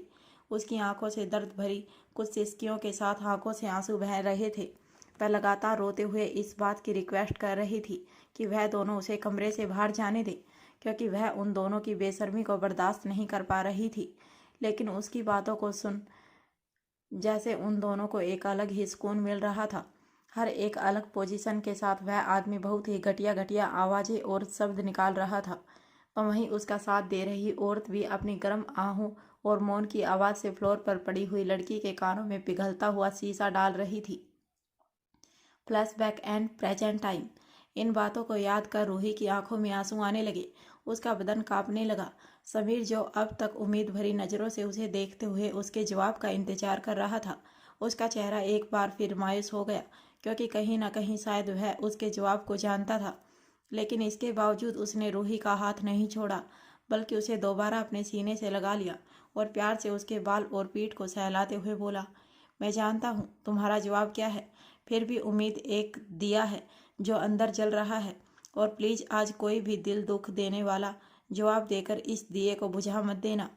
मैं जानता हूँ जिस रास्ते पर मैं चल पड़ा हूँ इसमें शायद मुझे दर्द ही मिलने वाला है, पर फिर भी रूही, एक बात सच कहता हूँ, यह दर्द भी मुझे कभी कभी बहुत सुकून देता है, क्योंकि एक तरफा मोहब्बत का मजा ही कुछ और है, क्योंकि इस पर किसी का कंट्रोल नहीं। तुम मुझे खुद को चाहने से रोक नहीं सकती और मैं इस दर्द में तड़पने से, लेकिन इसके लिए तुम खुद को गिल्टी मत समझना। समीर की बातें दिल छू लेने वाली थी, तो वहीं उसकी बातों को सुन रूही की आंखों में और भी ज़्यादा आंसू आने लगे थे। वह समीर को हक करते हुए अपने रोते हुए गले से बोली, क्यों करते हो मुझे इतना प्यार समीर, कि मैं खुद को गिल्टी समझने से रोक नहीं पा रही। कितनी बार कहा है मैंने तुमसे, मैं तुम्हारी नफ़रत के लायक हूँ, लेकिन तुमने कभी मेरा साथ छोड़ा ही नहीं। क्यों मुझे कभी दुत्कार कर खुद से दूर नहीं करते? क्यों हर बार जब भी मुझे तुम्हारी ज़रूरत होती है हमेशा सामने खड़े रहते हो? क्योंकि ऐसे ही तो एक तरफा मोहब्बत कहते हैं। बेवकूफ़ लड़की, मालूम है जिसके लिए तड़प रहे हैं वह नहीं मिलेगा, फिर भी उसके ख्वाब सजाने से खुद को रोक नहीं पाते। खैर वह सब छोड़ो, फिलहाल मेरी ड्यूटी ख़त्म हो चुकी है, अगर चाहो तो मैं तुम्हें घर छोड़ सकता हूँ। समीर की बात सुन रूही हाँ में सिर हिलाती है, और अब वह दोनों धीरे से अलग हुए। समीर ने अपने डॉक्टर का जैकेट और स्टेथोस्कोप को साइड में रखा और आगे बढ़कर गहरी नींद में सोए हुए रूहान को अपनी गोद में उठा लिया। वह उसे बड़े प्यार से अपने कंधे पर रख दूसरे हाथ से रूही का हाथ पकड़ वहां से जाने लगा। वहीं रूही उसके साथ साथ चलते हुए बस समीर के खूबसूरत और हैंडसम चेहरे को ही देख रही थी। कुछ पल बाद उसकी नज़र अपने बच्चे पर, जो कि बड़े ही सुकून के साथ समीर के कंधे पर सोया था, मानो वह उसके अपने बाप का कंधा हो, जिसे देखकर रूही के चेहरे पर एक हल्की सी मुस्कान आ गई। अब उसकी नज़र समीर और अपने हाथ पर थी, जिसने उसे बड़े ही हक और मजबूती से पकड़ रखा था। इन हाथों को देख रूही की आंखों में नमी एक साथ एक चमक आने लगी, और उसने दिल ही दिल में अपने आप से कहा, मैं बहुत खुशकिस्मत हूँ समीर, जो मुझे तुम्हारा साथ मिला। अगर आज तुम ना होते तो न जाने मेरा क्या होता। जिंदगी ने भले ही मुझे कुछ गम दिए हैं, पर उसके साथ ही तुम्हारे साथ भरी खुशी भी दी है। फ्लैशबैक। एक लगभग 15-16 साल का लड़का, जिसे कुछ बदमाश लड़के परेशान कर रहे थे। अरे देखो देखो, वह वही लड़का है जिसके बाबा खान विला में एक मामूली से सर्वेंट है, और इसकी इतनी मजाल कि यह हमारे साथ इतने हायर स्कूल में पढ़ाई करे। इसकी तो औकात ही नहीं है कि यहाँ का चपरासी बन जाए।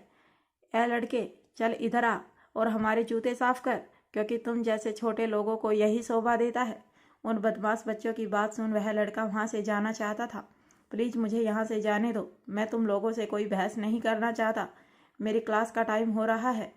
अच्छा तो यह बात है, लगता है बहुत एटीट्यूड है तुम में। साले 2 टके के सर्वेंट की औलाद, तुझे पढ़ाई का बहुत चस्का लगा है। रुक, तुझे तो हम बताते हैं।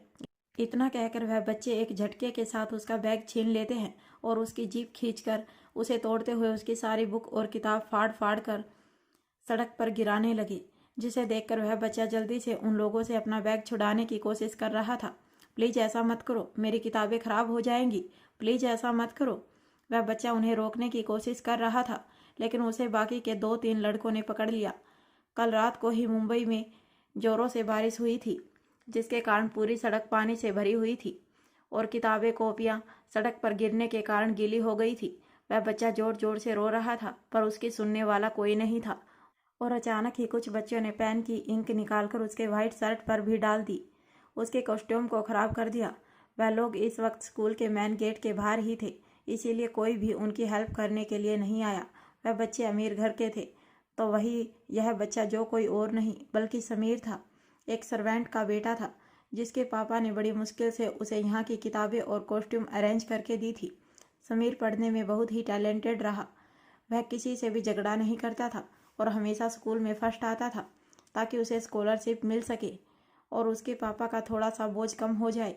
लेकिन यह अमीर बाप की बिगड़ी औलादें उससे हमेशा जलते थे, क्योंकि समीर का नाम ले लेकर उनकी फैमिली वाले और क्लास टीचर उन बच्चों को टोंट मारते थे या बच्चे बहुत ही बिगड़े हुए थे। समीर बुरी तरह रो रहा था जब अचानक ही एक हाई क्लास गाड़ी उन बच्चों के सामने आकर रुकी और उनमें बैठी एक छोटी सी बच्ची अपना मोबाइल निकालकर उन सभी बच्चों को वीडियो बनाते हुए बोली, अरे वाह, क्या सीन है, यह तो लेटेस्ट न्यूज़ है। लगता है मुंबई के गुंडे सड़क के इसी किनारे से पनपते हैं। वाह वाह, और मारो। अरे अभी शर्ट का वह हिस्सा तो सफ़ेद ही है, वहाँ भी इंक गिराओ थोड़ा, रुको जरा, इस एंगल से भी। इतना कहकर वह बच्ची गाड़ी से बाहर निकली और अपना मोबाइल सामने कर अच्छे से वीडियो रिकॉर्ड करने लगी कि तभी उसकी इस हरकत को देख वह गुंडे बच्चे हैरान होते हुए बोले, ए लड़की, कौन है तू और यह वीडियो क्यों बना रही है? हमने कहा मोबाइल नीचे रख, वरना वरना वरना क्या करोगे तुम लोग? चलो बताओ। एक सेकेंड, पहले मैं अपने बारे में तुम लोगों को बता दी हूँ। मेरा नाम है रूही खान और मैं यहाँ के एक बहुत ही बड़े बिजनेसमैन मिस्टर बद्दुल्ला रहमान खान की इकलौती लाडली भांजी हूँ। इसके अलावा मैं एक स्पेशल मीडिया इन्फ्लुएंसर हूँ और अभी मैं जो वीडियो रिकॉर्ड कर रही हूँ ना, यह भी लाइव स्ट्रीमिंग पर जा रहा है। इसका मतलब यह है कि तुम लोगों की यह हरकतें अब पूरा मुंबई शहर देखेगा और सिर्फ मुंबई शहर ही नहीं बल्कि तुम लोगों के वह पेरेंट्स भी जिन्हें यह लगता है कि उनके प्यारे प्यारे सपूत स्कूल जाकर पढ़ाई करते होंगे, लेकिन वह रियली में क्या करते हैं उन्हें तो अब मालूम होगा। तो चलो शुरू हो जाओ ताकि फ़ोटोज कुछ अच्छी और टीआरपी बनी रहे। वह छोटी बच्ची जिसने अपने बदन पर white shirt, red check pattern वाली स्कर्ट, रेड टाई, खूबसूरत लंबे बालों की 2 चोटी, पैरों में मोजे और जूते पहन रखे थे, तो वहीं उसकी बात को सुन सभी बच्चों की सिट्टी पिट्टी गुल हो गई और वह गुस्से से दांत पीसते हुए रूही की तरफ अपने कदम बढ़ाते हुए, ऐ लड़की, ज़्यादा चालाक मत बन, चल जल्दी फ़ोन इधर दे वरना। अब वह बच्चे रूही की तरफ जैसे ही कदम बढ़ाते हैं तभी रूही, बॉडीगार्ड भैया, देखिए यह लोग हमें बुली कर रहे हैं। रूही ने जैसे ही यह शब्द कहे अचानक ही 2 लंबे चौड़े बॉडी बिल्डर जैसे इंसान बच्ची के पीछे आकर खड़े हो गए, जिन्हें देखते ही सभी गुंडे बच्चों की हवा टाइट हो गई और वह जल्दी से हड़बड़ाकर वहां से भागते हुए बोले, देख लेंगे, हम तुम दोनों को छोड़ेंगे नहीं। अरे जा जा, जो देखना है अभी देखो। खबरदार, जो इस लड़के के साथ दोबारा कभी बदतमीजी की, भूलना मत, यह वीडियो हम सोशल मीडिया पर डाल देंगे और तुम्हारी फैमिली को भी दिखा देंगे। वह बच्चे जल्दी से वहाँ से 9-2-11 हो गए।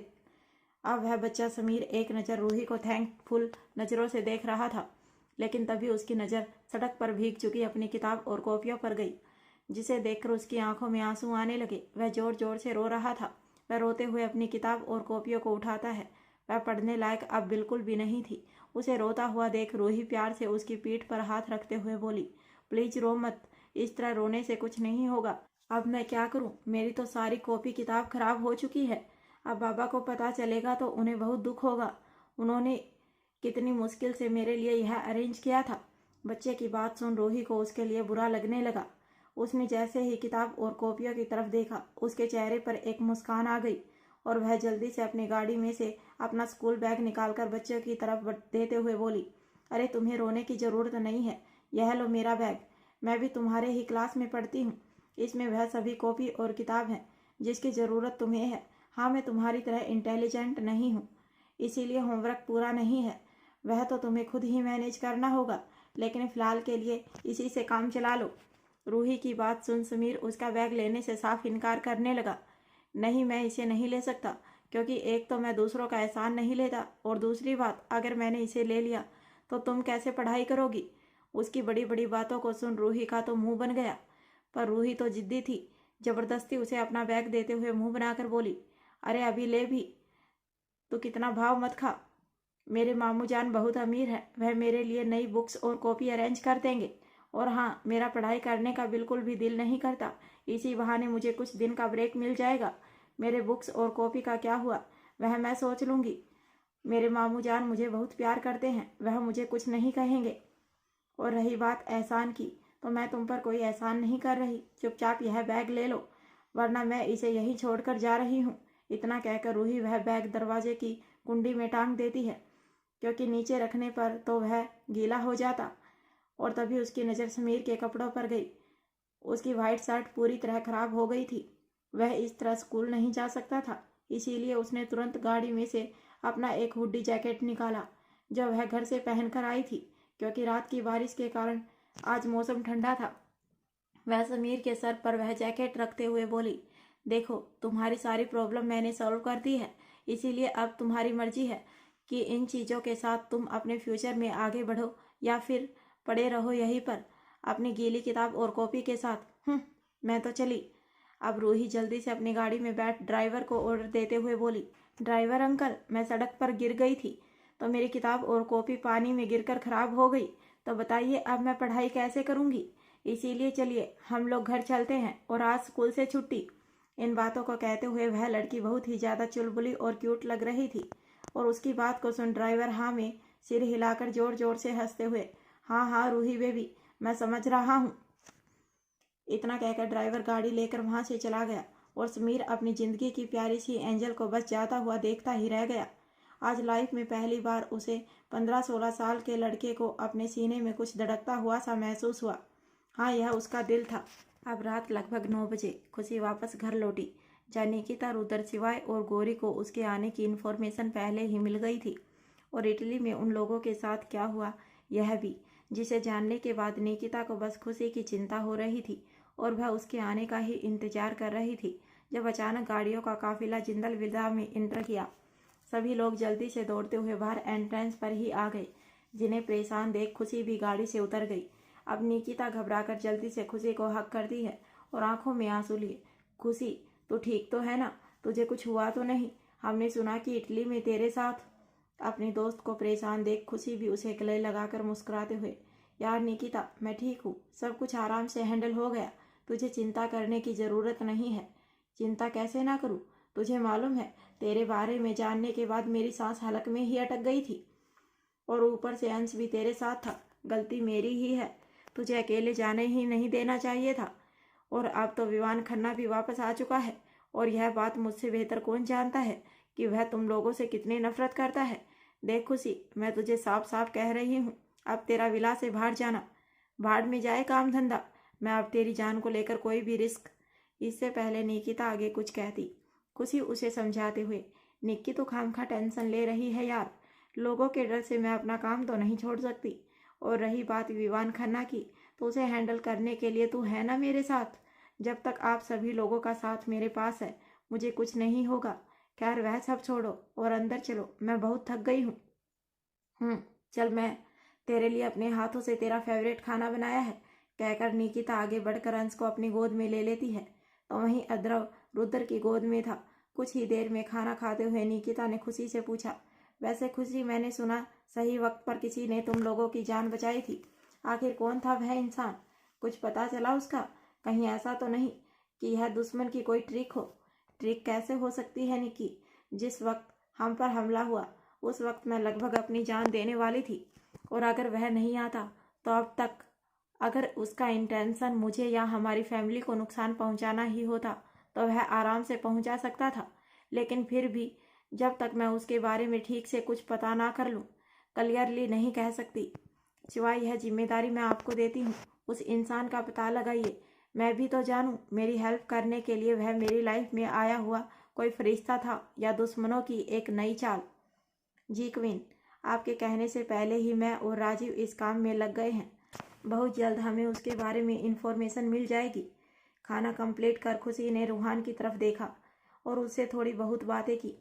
अब खुशी अद्रव को प्यार से माथे पर चूम अंश के साथ अपने कमरे में चली गई।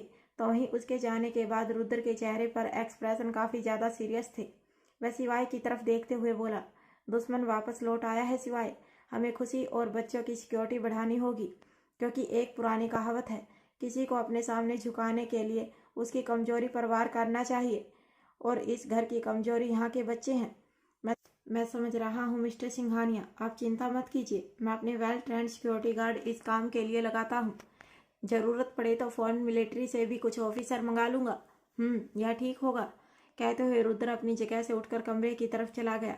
तो वहीं खुशी, जो अंश को बिस्तर पर सुला चुकी थी और कमरे में भगवान की फ़ोटो के पास, जिसके एक तरफ अक्षत की तस्वीर थी और वहाँ एक दिया जल रहा था, अपनी नम आंखों से देखते हुए गहरी सांस लेती है और अक्षत की फ़ोटो उठाकर अपने सीने से लगाकर उसे किस करते हुए बालकनी की तरफ चली गई। बालकनी में एक झूले पर बैठ उसकी नज़र खुले आसमान की तरफ चली गई। आसमान में खिले चांद को देखते हुए वह अपने ख्यालों में खोई थी। इन 2 सालों में आज पहली बार मैंने खुद को इतना अकेला समझा था अक्सू। ऐसा लगा जैसे उस पल में सब खत्म हो जाएगा। एक अजीब सा डर था सीने में, पर अचानक ना जाने कैसे एक हवा का झोंके के साथ मुझे ऐसा एहसास हुआ कि आप मेरे आसपास ही हैं, मानो जैसे मैंने आपको फील किया हो। हवा में आपकी खुशबू महसूस हुई थी। दिल धड़क रहा था अक्सू, उसमें हलचल हुई थी। मैं नहीं जानती यह मेरा भ्रम था या फिर, पर जो भी था, एक सुकून था। काश उस सुकून भरे हवा के झोंके के साथ आप भी लौट आते अक्सू। आखिर कब खत्म होगा आपकी जान का यह इंतजार? अब आपके बिना जीना बहुत मुश्किल लग रहा है अक्सू। प्लीज जल्दी लौट आइए, कहीं यह इंतजार मेरी जान ना ले ले। बस एक बार यह आंखें बंद होने से पहले मैं आपका दीदार कर लूं, उसके बाद तो मौत का भी गम नहीं होगा। प्लीज अब आ भी जाइए। कहते हुए खुशी आसमान की तरफ देख रही थी, जब अचानक ही मौसम खराब हो गया और वहाँ जोरों से बारिश होने लगी। ठंडी हवा के झोंके के साथ खुशी के चेहरे पर पानी की बूंदें आई और उन हवाओं में मिट्टी की सौंधी सौंधी खुशबू उसकी सांसों में गई। मौसम ने ली अंगड़ाई, आई आई लहरा के बरखा फिर छाई छाई। अचानक ही एक तेज हवा का झोंका पर्दों को हिलाने लगा। खुशी के हाथ से जलाया हुआ दिया फड़फड़ाने लगा था। झोंका हवा का आएगा और ये दिया बुझ जाएगा। जिसे देखते ही खुशी जल्दी से कमरे की तरफ भागी और अपने हाथों से उस जल रहे दिए को बुझाने से बुझाते हुए अपनी दर्द भरी आवाज में एक गाना गाना शुरू कर दिया। सिलसिला ये चाहत का ना मैंने बुझने दिया हो, सिलसिला ये चाहत का ना मैंने बुझना दिया हो, पिया ये दिया ना बुझा है, ना बुझेगा मेरी चाहत का दिया। दिया अपने हाथ में लेकर पागल मतवाले की तरह रोते और नाचते हुए, मेरे पिया अब आजा रे, मेरे पिया हो, मेरे पिया अब आजा रे। आंखें बंद कर दिए से पूरे बदन को छूते हुए वह दिए को बालकनी में रख दीवानों की तरह डांस करते हुए और रोते हुए उस रात को याद कर रही थी जिस रात अक्षत उसे छोड़कर चला गया था। वह दिए को दीवानों की तरह देखते हुए अचानक ही वह एक पिलर को पकड़कर रोते हुए नीचे बैठ गई। और यहाँ जल रहे थे हम, और यहाँ जल रहे थे हम। अचानक ही बादल जोरों से गरजने लगा और वह घबराकर दिए की तरफ भागने को हुई। अचानक उसका पैर फिसल गया और वह गिर गई। उसके हाथों की मुठ्ठियां कस गई और वह चेहरे पर हाथ रख जोर जोर से रोने लगी। फिर से बादल गरजा है, गर्ज गर्ज के बरसा है। वह फिर से हिम्मत कर खड़ी हुई और तेजी से दिए की तरफ भागते हुए, झूम झूम के तूफान आया है पर तुझको बुझा नहीं पाया है। खुशी उस दिए को किस करते हुए एक बार फिर दीवानों की तरह नाचते हुए उस एक जगह पर रख देती है और खुले आसमान के नीचे पागलों की तरह नाचने लगी। उसे ख्याल ही नहीं था कि कब गार्डन में रखा हुआ एक कांच का फ्लावर वास टूटकर फ्लोर पर चकनाचूर हो गया, जिसके टुकड़ों पर उसके पैर पड़ चुके थे। उसके पैर लहूलुहान हो चुके थे और वह फिर भी गोल गोल घूमते हुए पागलों की तरह नाच रही थी। बेपर्दा हर चीज को परवाह ना करते हुए वह अस्त व्यस्त हालत में अचानक ही गार्डन में गिर गई। उसकी सांस उखड़ रही थी, पैर लहूलुहान हो रहे थे, चेहरा बेहोश होने की कगार पर आ गया। फिर भी वह अपनी उखड़ती हुई सांसों से बस एक ही शब्द दोहरा रही थी, सिलसिला ये चाहत का ना दिल से बुझना दिया ओ पिया ये दिया। कुछ ही पल में खुशी बेहोश हो चुकी थी। आज आसमान भी उसके प्यार, तपस्या और त्याग को देख खुलकर आंसू बहा रहा था। तो वहीं दूसरी तरफ जान, एक जोरदार चीख के साथ एक शख्स जो अपने बिस्तर पर शर्टलेस सिर्फ अपने बॉक्सर में लेटा हुआ था, हाँफते हुए उठा और हड़बड़ाकर अपने माथे पर आ रहे पसीने को पोंछ रहा था। उसका गला बुरी तरह सूखने लगा था और दिल जोरों से धड़क रहा था। जब वह टेबल पर रखा हुआ पानी उठाकर एक ही सांस में पी गया और खुद को कूल डाउन करने की कोशिश करते हुए अपने दिल पर हाथ रख बोला, फिर वही सपना, फिर वही धुंधली यादें। क्यों, आखिर क्यों यह हर रात मुझे परेशान करती है? आखिर कौन है यह जान जो मुझे चैन की नींद भी नहीं सोने देती? कौन है वह जिसकी दर्द भरी पुकार मुझे सुनाई देती है? ऐसा लगता है जैसे कोई मुझे बुला रहा है। वह शख्स एक झटके में बिस्तर से उठा और आईने में अपने रिफ्लेक्शन को देख चेस्ट पर बने हुए कुछ टैटू को अपने हाथों से छूते हुए, यह टैटू और इसमें बना यह चेहरा आखिर किसका है? इस चोट के कारण कुछ भी मुझे याद नहीं। अगर आज यह क्लियर होता तो शायद मुझे मेरे सवालों के जवाब मिल सकते थे। इस शब्द जान के अलावा ना तो मुझे कुछ याद है और ना ही मेरे पास कोई और निशानी है। होठों पर जान है, जिस्म पर जान है, ख्वाबों ख्यालों और सांसों में जान है। कब मिलेगी मुझे यह? कहाँ है यह? और क्या रिश्ता है इसका मुझसे? कब मिलेगा मुझे मेरे सवालों का जवाब? जान, आखिर कौन हो तुम? कहते हुए वह इंसान अचानक अपने हाथ हवा में फैलाकर जोर जोर से दहाड़ने लगा। वह मानो गुस्से से पागल हो रहा हो। उसके खुले मस्कुलर चेस्ट पर किसी के फेस का टैटू था, जिस पर कुछ जला हुआ सा निशान था, मानो किसी एक्सीडेंट की निशानी। और उसके ठीक नीचे जान, जो उसे रातों को सोने नहीं देता। उसकी हर सवाल का जवाब, और शायद उसका सवाल भी। उस आदमी की नही आंखें अजीब तरीके से चमक रही थी। वह अभी अपने आप में ही खोया हुआ था जब अचानक ही उसका फ़ोन रिंग होता है। उसने अपना मोबाइल रिसीव किया तो सामने से मिल रही खबर को सुन उसके चेहरे पर एक्सप्रेशन काफ़ी ज़्यादा डार्क हो चुके थे। इंडिया के लिए मेरी फ़्लाइट बुक करो। I am going to India. इन शब्दों के साथ ही उस इंसान ने कॉल डिस्कनेक्ट कर दी और अब उसकी नज़र मिरर पर लगे हुए एक फ़ोटो पर गई, जिसमें विवान खन्ना अपनी पत्नी नीलम और अपने 2 महीने के बच्चे के साथ था, जिसे देख उसकी आंखों में कुछ अजीब से एक्सप्रेशन थे और चेहरे पर एक तिरछी मुस्कान। वह एक झटके में कुछ नैपकिन लेकर पूरे कमरे को क्लीन करने लगा। शायद वह अपनी फिंगरप्रिंट मिटा रहा था। हालांकि यह क्लीनिंग 10 मिनट से ज़्यादा की नहीं थी। कुछ ही पल में वह वाइट शर्ट और ब्लैक हुडी के साथ ब्लेजर ट्राउजर पहनकर अपना ब्रीफकेस उठाता है और तेजी से होटल के कमरे से निकलते हुए अपने हाथों में से चमड़ी जैसी स्किन निकालकर बाहर डस्टबिन में फेंक देता है। ऐसे ही वह आगे बढ़ते हुए अपने जूते के नीचे से सोल भी निकालकर फेंक देता है। कुछ घंटे के बाद वह एयरपोर्ट पर आ चुका था, जहाँ के बाथरूम में जाकर वहाँ अपने चेहरे पर लगा हुआ एक स्पेशल स्किन निकालकर फेंकता है, जो अगले ही पल हम देख पाते हैं कि यह इंसान कोई और नहीं बल्कि अक्षत जिंदल था। उसके चेहरे पर एक मिस्टीरियस स्माइल थी, लेकिन कुछ पल बाद वह अपने ब्रीफकेस से एक दूसरा स्किन निकालकर अपने चेहरे पर पहन लेता है, जिसके बाद वह फिर से एक नई पर्सनैलिटी था। बालों का कुछ हल्का टचअप करने के बाद उसे कोई पहचान ही नहीं सकता था। वह कोई इटालियन मैन लग रहा था। वह जैसे ही बाथरूम से बाहर आया, उसकी नज़र एक इंसान पर गई जो डस्टबिन में कुछ फेंक रहा था, जिसे देख वह तेजी से चलते हुए डस्टबिन में से वह चीज़ निकालता है और बस कुछ ही देर में फ़्लाइट की बोर्डिंग करवाकर वह इंडिया की प्लेन में बैठ चुका था।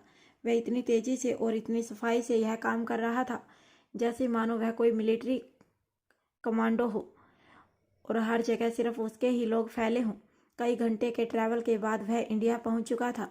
एक बार फिर अपना बोर्डिंग कर वह जैसे ही एयरपोर्ट से बाहर निकलने वाला था, एयरपोर्ट के ठीक बाहर उसे एक भिखारी नजर आता है, जहां जाकर वह अपनी बूट पॉलिश करवाता है। और उसका बूट पॉलिश होते ही वह जैसे ही उस आदमी को एक फटा हुआ नोट देता है, उसे देख वह भिखारी उसे एक सिगरेट का पैकेट देता है और साथ ही एक इंग्लिश मैगजीन, जिसे लेकर वह तेजी से सड़क पर आया और एक टैक्सी बुक कर वहां से निकल गया। टैक्सी में उसने जैसे ही सिगरेट का पैकेट खोला, जिसमें किसी अलग इंसान की फ़ोटो थी, जिसे देख उसकी सख्त नीली नज़रें कुछ पल के लिए उसी फ़ोटो पर ठहर गई। अब उसने इंग्लिश मैगजीन खोलकर देखा तो उसमें एक गन और एड्रेस लिखा हुआ था, जिसे देखने के बाद उसके चेहरे पर एक मिस्टीरियस स्माइल आ गई।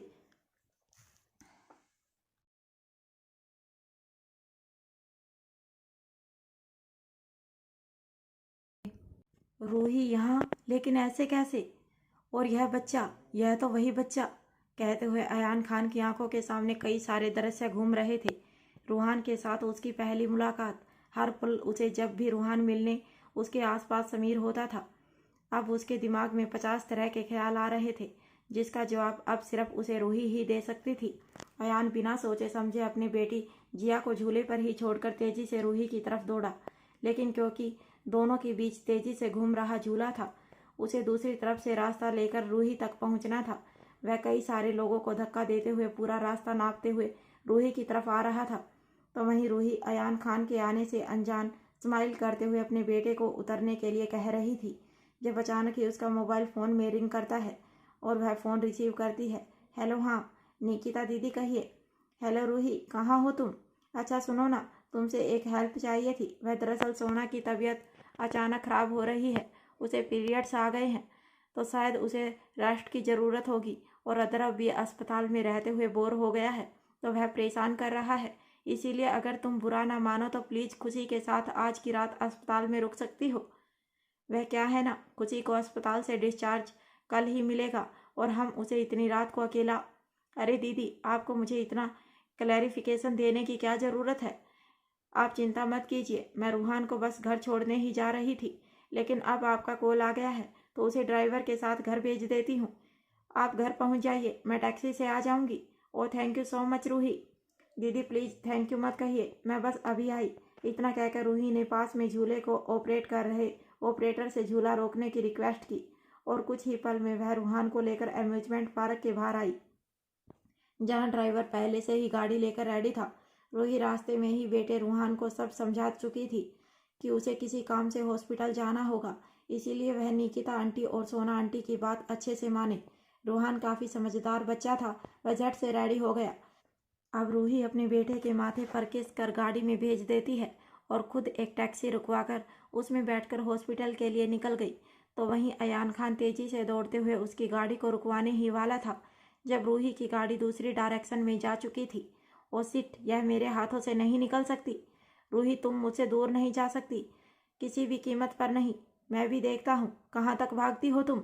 अयान खान तुरंत अपनी गाड़ी लेकर रूही की टैक्सी के पीछे चला गया। तो वहीं दूसरी तरफ अस्पताल की बिल्डिंग के ठीक सामने स्नीपर अपना निशाना रेडी कर खुशी पर फायर करने ही वाला था जब निकिता खुशी की तरफ देख मुस्कुराते हुए, यार खुशी रूही बस थोड़ी ही देर में आती होगी। आद्रव बहुत परेशान कर रहा है तो मैं चलती हूँ और अंश को भी अपने साथ ले जाती हूँ, यहाँ रहेगा तो परेशान होगा। ठीक है, प्लीज़ आराम से जाना। इतना कहकर खुशी स्माइल करते हुए अपने छोटे से बच्चे को अपने सामने गोद में उठाकर माथे पर बहुत सारा प्यार करती है। वह उसे अपने सीने से लगाकर खुद को सुकून दे रही थी। उसे अपने बच्चों से दूर होने का बिल्कुल भी दिल नहीं कर रहा था, पर अस्पताल में बच्चे का रहना उसकी हेल्थ के लिए ठीक नहीं था, इसीलिए फ़िलहाल उसे अपने दिल पर पत्थर रखना ही पड़ रहा था। तो वहीं खुशी के बार बार हिलने से और बार बार उसका टारगेट मिस होने से स्नीपर परेशान हो रहा था, लेकिन इसके बावजूद वह अपना टारगेट बना ही रहा था। छोटे से अंश ने अपनी माँ के बंधे हुए जूड़े को अपने नन्हे हाथों से पकड़कर खोल दिया और खुशी अपने बच्चे की इस शरारत पर मुस्कुरा दी। कुछ ही पल में निकिता दोनों बच्चों को अपने साथ लेकर वहाँ से जा चुकी थी। इसके बाद खुशी अपनी खूबसूरत लंबे बालों को बड़े ही अदा के साथ समेटते हुए बांधने की कोशिश कर रही थी। ऐसा करते हुए उसके चेहरे पर खिड़की से आ रही चांद की हल्की रोशनी पड़ रही थी। उसकी खूबसूरत काली आंखें दमकने लगी थी। इस वक्त शाम हो चुकी थी और अंधेरा भी हो चुका था। खुशी अपने दांतों के बीच रबड़ बैंड को दबाकर खुली खिड़की से आ रही हवा के झोंके से अपने चेहरे पर बिखरे हुए बालों को पीछे कर रही थी। ऐसा करते हुए वह जाने अनजाने ही बहुत खूबसूरत लग रही थी। तो वहीं सामने बिल्डिंग पर छुपा हुआ स्नीपर दूरबीन से बस खुशी को ही निहारते हुए टारगेट सेट कर रहा था। उसकी नज़र तो खुशी के गुलाबी होठ, खूबसूरत सुराहीदार गर्दन और खूबसूरत पतली कमर पर चली गई। खुशी ने इस वक्त एक शर्ट और पजामा स्टाइल हॉस्पिटल का गाउन पहन रखा था। उसके दोनों हाथ ऊपर होने के कारण उसकी पतली कमर चांद की रोशनी में बहुत ही खूबसूरती से चमक रही थी, जिसे देख स्नीपर की नज़र तो बस उसकी कमर पर ही ठहर गई और उसका दिल अजीब तरह ही धड़कने लगा। उसकी सांसें कुछ हद तक भारी होने लगी और गला सूखने लगा। उसे तो इस बात का एहसास ही नहीं हुआ कि वह न जाने कब से बस खुशी की कमर और गले और खूबसूरत गुलाबी होठों को ही देख रहा था। इस दौरान उसने एक पल भी अपनी पलकों को नहीं झपकाया। न जाने कब तक वह इन खूबसूरत अदाओं में खोया हुआ था। उसे कुछ होश ही नहीं था जब अचानक ही उस कमरे की बत्ती बुझ गई और वह एक झटके में अपने होश में आया। वह तुरंत हड़बड़ाकर दूरबीन को दोबारा से सेट करते हुए अच्छे से उस कमरे की रोशनी को चेक करने की कोशिश कर रहा था, लेकिन अब वह चाहकर भी टारगेट लगा नहीं सकता था। उसने जल्दी से अपने हाथ में पहनी हुई घड़ी की तरफ नज़र घुमाई तो उसमें रात के 10 बज चुके थे, यानी वह घंटों से ही एक जगह पर खड़े खुशी की अदाओं को देख रहा था। समय का अंदाजा होते ही वह तो जैसे सदमे में चला गया था। वह गुस्से से अपनी गन फेंकते हुए दांत पीसकर चिल्लाते हुए अपने आप से बोला, ऐसा कैसे हो सकता है? मैं घंटे तक अपने टारगेट से मिस, ऐसा तो आज तक कभी नहीं हुआ। मैं इतना अच्छा चांस कैसे मिस कर सकता हूँ? तो वहीं दूसरी तरफ रूही, जो कि खुशी के ही वार्ड में एक्स्ट्रा बेड पर सोई हुई थी, जो कि पेशेंट की रिलेटिव के लिए बनाया गया था, इस बात से अनजान थी कि एक जोड़ी डार्क ग्रीन आंखें हैं उसे देखने के लिए कितनी उतावली हो रही थी। यह कोई और नहीं बल्कि अयान खान था, जो रूही का पीछा करते हुए अस्पताल पहुंच चुका था, लेकिन वार्ड के बाहर टाइट सिक्योरिटी देख उसकी हिम्मत ही नहीं हुई वह वहां तक जाने की। उसने काफ़ी देर तक रूही के बाहर लौटने का इंतजार किया, लेकिन रूही आई ही नहीं। और अब अचानक ही उसका मोबाइल फ़ोन रिंग करता है। उसने मोबाइल फ़ोन पर फ्लैश हो रहे नंबर को देखा। यह कोई अनजाना नंबर था। उसका यह नंबर रिसीव करने का दिल तो नहीं था, लेकिन न जाने क्या सोचकर उसने फ़ोन कॉल रिसीव की। हेलो। हेलो, हाँ जी, आप कौन बोल रहे हैं? फ़ोन तुमने किया है तो तुम बताओ, तुम्हें किससे बात करनी है? कहते हुए अयान खान फ़ोन पर दूसरे शख्स से गरज रहा था, जब दूसरी तरफ से एक शख्स ने थोड़ा घबराते हुए बताया, जी हम अम्यूजमेंट पार्क से बोल रहे हैं। यहाँ कोई बच्ची है जो लगातार रो रही है। वह अपने बारे में कुछ बात नहीं कर पा रही, लेकिन उसके स्कूल आइडेंटिटी कार्ड पर आपका नंबर लिखा हुआ था, इसीलिए हमने आपको। वो सिट, जिया, तुम वहीं रहो, मैं अभी आता हूँ। इतना कहकर अयान खान तेजी से अम्यूजमेंट पार्क की तरफ दौड़ा और अब उसके चेहरे पर एक्सप्रेशन बिल्कुल डार्क थे। थोड़ी ही देर में वह अम्यूजमेंट पार्क पहुँच चुका था, जहाँ जिया रोती रोती ना जाने कब से सो गई थी। आपने मुझे फ़ोन किया था, मेरी बच्ची जिया। ओ तो आप हैं उसके पापा। अरे कैसे लापरवाह पिता हैं आप। अपनी बच्ची को ऐसे कोई पार्क वगैरह में छोड़कर जाता है क्या? अगर कुछ हो जाता, कोई दुर्घटना हो जाती तो? साठ आप, तुम्हारा भाषण सुनने के लिए नहीं आया। थैंक यू सो मच मेरी बेटी का ख्याल रखने के लिए, और यह लो तुम्हारा इनाम। अब मुंह बंद करो अपना। इतना कहकर अयान खान अपनी बेटी जिया को गोद में लेकर वहाँ से निकल गया। रास्ते में ड्राइविंग करते हुए उसके चेहरे पर गुस्से भरे एक्सप्रेशन थे। वह दांत पीसते हुए अपने आप से बोला, आज तो मुझसे बचकर निकल गई तुम, लेकिन कब तक?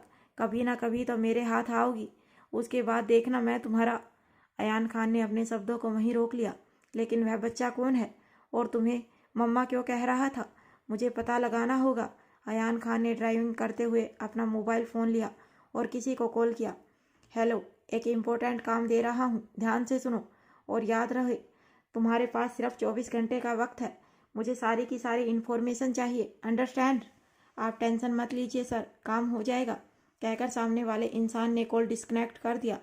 और अब अयान खान अपना मोबाइल फ़ोन डिस्कनेक्ट करते हुए दांत पीसकर खुद से बोला, अब देखता हूँ तुम मुझसे सच कैसे छुपाती हो रूही। अगर मेरी सोच के मुताबिक यह बच्चा मेरा हुआ तो तुम नहीं जानती मैं तुम्हारे साथ क्या करूँगा, और अगर इसका बाप कोई और हुआ तो आई स्वेयर तुम्हें मौत से भी बदतर जिंदगी दूंगा। इन शब्दों को कहते हुए अयान खान की आंखों में रूही के लिए नफरत और गुस्सा साफ नजर आ रहा था। तो वहीं दूसरी तरफ खुशी बिस्तर पर लेटे हुए अपनी आंखों में अक्षत के ख्वाब सजाए उसके ख्यालों में खोई हुई थी। फ्लैशबैक। सुबह लगभग 8 बजे। एक खूबसूरत से विला का आलीशान कमरा। एक लंबा चौड़ा इंसान मुंह के बल बिस्तर पर सोया हुआ था। इस वक्त उसकी 8 पैक एब्स मस्कुलर बॉडी पर सिर्फ एक छोटा सा ट्रंक पैंट था। चेहरे पर बिखरे हुए बाल, खूबसूरत शार्प फेशियल फीचर। वह इंसान सोते हुए भी बहुत अट्रैक्टिव लग रहा था। तभी बालकनी से आ रही सूरज की मीठी मीठी धूप पर्दों से छनकर उसके चेहरे पर पड़ती है, जिसे महसूस कर वह इंसान अपना चेहरा दूसरी तरफ कर आंखें बिंद किए हुए ही नींद में अपने हाथ पूरे बिस्तर पर सहलाते हुए, जान यह कर्टन किसने हटाए? प्लीज क्लोज द कर्टन्स, आई वाना स्लीप मोर। वह इंसान बिस्तर पर हाथ मारने लगा, पर उसे बिस्तर पर किसी के भी होने का एहसास नहीं हुआ। जान जान वेयर आर यू, कहकर उसने अपनी आंखें खोली और आधी खुली आंखों से वह पूरे कमरे में नज़र घुमा रहा था, लेकिन अपने आसपास उसे किसी के होने का एहसास नहीं हुआ। जिसके बाद वह इंसान एक झटके में अपनी आंखें खोल तुरंत ही बिस्तर पर बैठ गया। जान जान कहाँ हो तुम? जान जवाब दो मुझे। ओ नो, यह लड़की एक दिन मेरी जान ले लेगी। कितनी बार कहा है, जब भी मैं आंखें खोलूं मेरे सामने रहना। जान जान।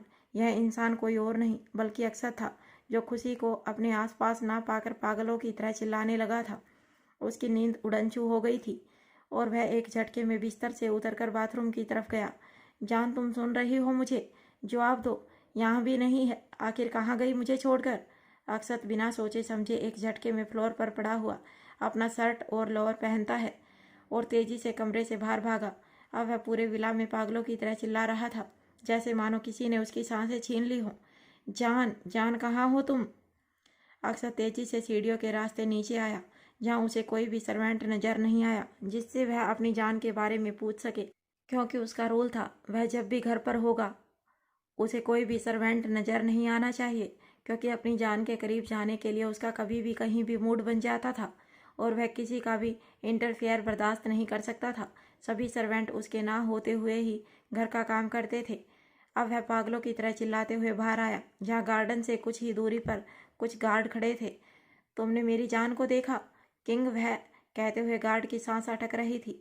उसे बहुत घबराहट हो रही थी। बकवास नहीं, जो पूछा उसका जवाब दो। मेरी जान को देखा? आई एम सॉरी किंग, पर हमने तो नहीं। बेहतर है, देखा होता तो आंखें निकाल लेता। इतना कहकर वह तेजी से गार्डन में दौड़ने लगा। जान, जान कहाँ हो तुम जान? वह बाहर तो नहीं गई होगी, इतना तो मालूम है, पर यह लड़की है कहाँ?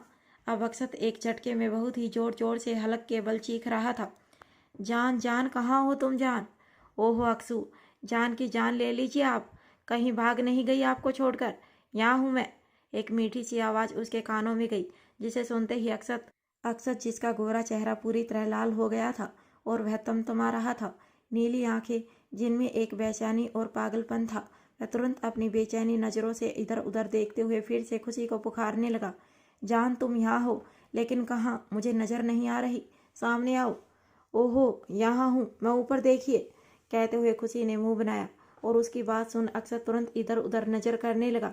तभी उसकी नज़र कुछ ही दूरी पर ऊपर की तरफ गई और सामने का नज़ारा देख उसकी आंखें हैरानी से बड़ी हो गई। जान, तुम वहाँ क्या कर रही हो? कहते हुए अक्षत सामने की तरफ दौड़ा और अगले ही पल वह कुछ पेड़ों के नीचे आकर खड़ा हुआ। यह पेड़ आम के थे। अचानक ही उसकी नज़र एक ओर जाती है तो अक्षत को एक पेड़ की डानी पर दो पैर लटके हुए दिखते हैं, जिन पर खुशी किसी बच्चे की तरह दोनों तरफ पैर लड़ करके एक डाली पर बैठी थी और उसके ऊपर बैठ आम तोड़ रही थी। वहीं खुशी को इस तरह बच्चों की तरह उस पेड़ पर चढ़कर आम तोड़ते देख अक्षत खुशी को नीचे ही खड़ा हो गुस्से में अपनी कमर पर हाथ रखते हुए आवाज़ दे पूछता है, जान, व्हाट इज़ दिस? मैं तुम्हें कब से ढूंढ रहा हूँ और तुम यहाँ पेड़ पर बैठी हो। क्या कर रही हो तुम यहाँ? अक्षत की बात सुन खुशी नीचे की ओर देखते हुए कहती है, क्या कर रही हो मतलब? अक्षु, डोंट टेल मी, क्या आपको चश्मे का नंबर चढ़ गया है, इसीलिए उठपटांग सवाल पूछ रहे हैं? देख तो रहे हैं कि मैं आम तोड़ रही हूँ, फिर भी सवाल कर रहे हैं। कहते हुए खुशी ने मुंह बना लिया। जहाँ उसकी बात सुन अक्षत चिढ़ते हुए खुशी के ऊपर की ओर देख उसे घूरते हुए कहता है, जान, मेरे कहने का वह मतलब नहीं था। वह तो मैं देख ही रहा हूँ कि जान तुम आम तोड़ रही हो, पर तुम आम क्यों तोड़ रही हो? चलो जल्दी से नीचे आओ, वरना तुम गिर जाओगी। अक्षत की बात सुन खुशी अक्षत से, अक्षु, कुछ नहीं होगा मुझे, मैं बिल्कुल ठीक हूँ, आप मेरी चिंता मत कीजिए और मुझे मेरा काम करने दीजिए। मैंने आपको बताया तो था कि मैं अचार बनाने वाली हूँ। बहुत दिन से घर का बना हुआ अचार खाने का दिल कर रहा है, इसीलिए आम तोड़ रही हूँ, बस थोड़ी देर में हो जाएगा। वहीं खुशी अभी यह बात कह ही रही थी कि अचानक ही अक्षत की नज़र खुशी पर एक अलग ढंग से ही जाती है, क्योंकि खुशी उस पेड़ की टहनी पर अपनी दोनों टांगें इर्द गिर्द करके बैठी थी, जो देख अक्षत को एक शरारत सूझती है, जिसके चलते अक्षत खुशी के ठीक नीचे खड़ा होते हुए बोला, जान, जिस तरह से तुम इस पेड़ की टहनी पर बैठी हो, मुझे तो इस पेड़ की टहनी पर भी जलन हो रही है। मैं तुम्हें 1000 बार कहता हूँ कि तुम्हें इस तरह मेरे ऊपर बैठना चाहिए, फिर देखो क्या मज़ा आता है, पर तुम हो कि इस पेड़ की टहनी पर ही मेरे फेवरेट पोजीशन लेकर बैठी हो। जान, यह तो नाइंसाफ़ी है ना? तुम्हें पता है तुम्हें इस तरह से ऊपर बैठे देख मेरे मन में कैसे कैसे ख्याल आ रहे हैं। अचार तो ना सही, पर तुमने मेरे मन में एक अजीब सा विचार जरूर बना दिया है। अब अगली बार बैठ पर तुम मेरे ऊपर बिल्कुल इसी पोजीशन में बैठोगी। अक्षत की बात सुन खुशी अक्षत को ऊपर उस डाली पर बैठी हुई घूरते हुए कहती है, अक्षु के बच्चे, बेशरम, आप ना सचमुच एक नंबर के छिछोरे हैं। और एक बात बताइए, आपका मूड कब नहीं बनता? आपके दो विचार भी अचार की तरह हर वक्त रोमांस का मसाला चढ़ा रहता है और शरारतों के तेल में डूबा रहता है, जिसे खाते खाते मेरा हाजमा खराब हो जाता है। यू नो व्हाट, मैंने अपनी पूरी ज़िंदगी में आपके जैसा छिछोरा, लफंगा, ठरकी, लड़कीबाज आदमी नहीं देखा। अरे इतनी जल्दी तो म्युनिसिपालिटी का नलका नहीं बिगड़ता, जितनी जल्दी आपकी नीयत बिगड़ जाती है। चलिए हटिए यहाँ से, मुझे मेरा काम करने दीजिए। बेशरम, जब देखो तब रोमांस और फ्लर्ट, इसके अलावा कुछ आता है आपको? उफ जान, तुमसे मोहब्बत करने के बाद कुछ और सीखने की ज़रूरत ही नहीं पड़ी और तुम्हारे मुंह से निकलने वाली यह गालियाँ सच मूड बना देती हैं। काश आंधी में टपके हुए आम की तरह तुम भी इस पेड़ से टपक कर मेरी बाहों में आ जाती और मैं तुम्हें कस के निचोड़ कर खा जाता। कहते हुए अक्षत के चेहरे पर एक शरारती मुस्कान थी और उसकी नीयत के बारे में सुन खुशी की आंखें हैरानी से बड़ी हो गई। वहीं शायद अक्षत ने यह बात बड़े ही दिल से कही थी, इसीलिए ऊपर वाले ने उसकी बात सुन ली और अचानक ही खुशी का बैलेंस बिगड़ा।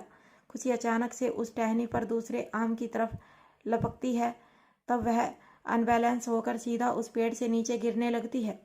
अक्सू, जान संभल कर, कहते हुए अक्षत ने एक झटके में अपनी तेजी दिखाकर अपनी बाहें फैला दी, जिसके चलते खुशी सीधा अपने अक्षत के ऊपर और उसकी बाहों में आ गिरती है। यह सब इतना जल्दी हुआ कि अक्षत और खुशी दोनों को ही समझने का मौका नहीं मिला था, इसीलिए अक्षत का बैलेंस बिगड़ा और वह हड़बड़ाते हुए जमीन पर गिर गया। पर गनीमत यह रही कि खुशी और अक्षत दोनों को चोट नहीं लगी, लेकिन अक्षत बुरी तरह घबरा चुका था। वह खुशी को फटाफट अपनी बाहों में संभालते हुए हड़बड़ाकर, जान तुम ठीक तो हो? तुम्हें कहीं लगी तो नहीं? जान, मैं तुम्हें कहा था कि ऐसा मत करो। लेकिन अक्षत की आंखों में खुशी के लिए घबराहट साफ नजर आ रही थी। उसने खुशी को अपने सीने में यूं ही दबोच रखा था, जैसे मानो उसके छोड़ते ही खुशी को कोई गहरा जख्म लग जाएगा।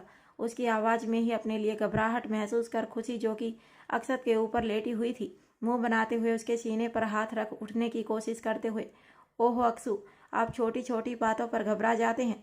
अरे मैं बिल्कुल ठीक हूँ। आपके होते हुए मुझे कुछ हो सकता है क्या?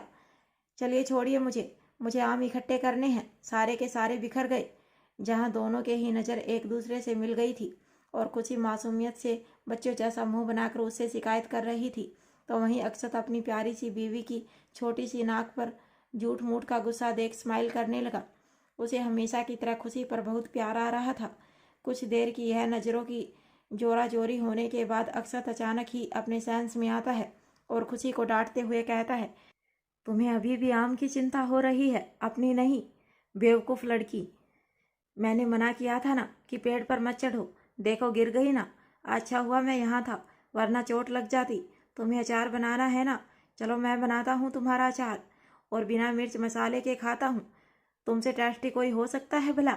इतना कहकर वह खुशी के होठों पर यूं ही किस करने के लिए आगे बढ़ा, जब खुशी मुंह बनाते हुए दोनों के होठों के बीच एक आम रख देती है और अपनी आंखें बड़ी करते हुए, खबरदार कोशिश भी मत करना, आप हमेशा शुरू हो जाते हैं अक्सू। आप अभी तक फ्रेश नहीं हुए ना?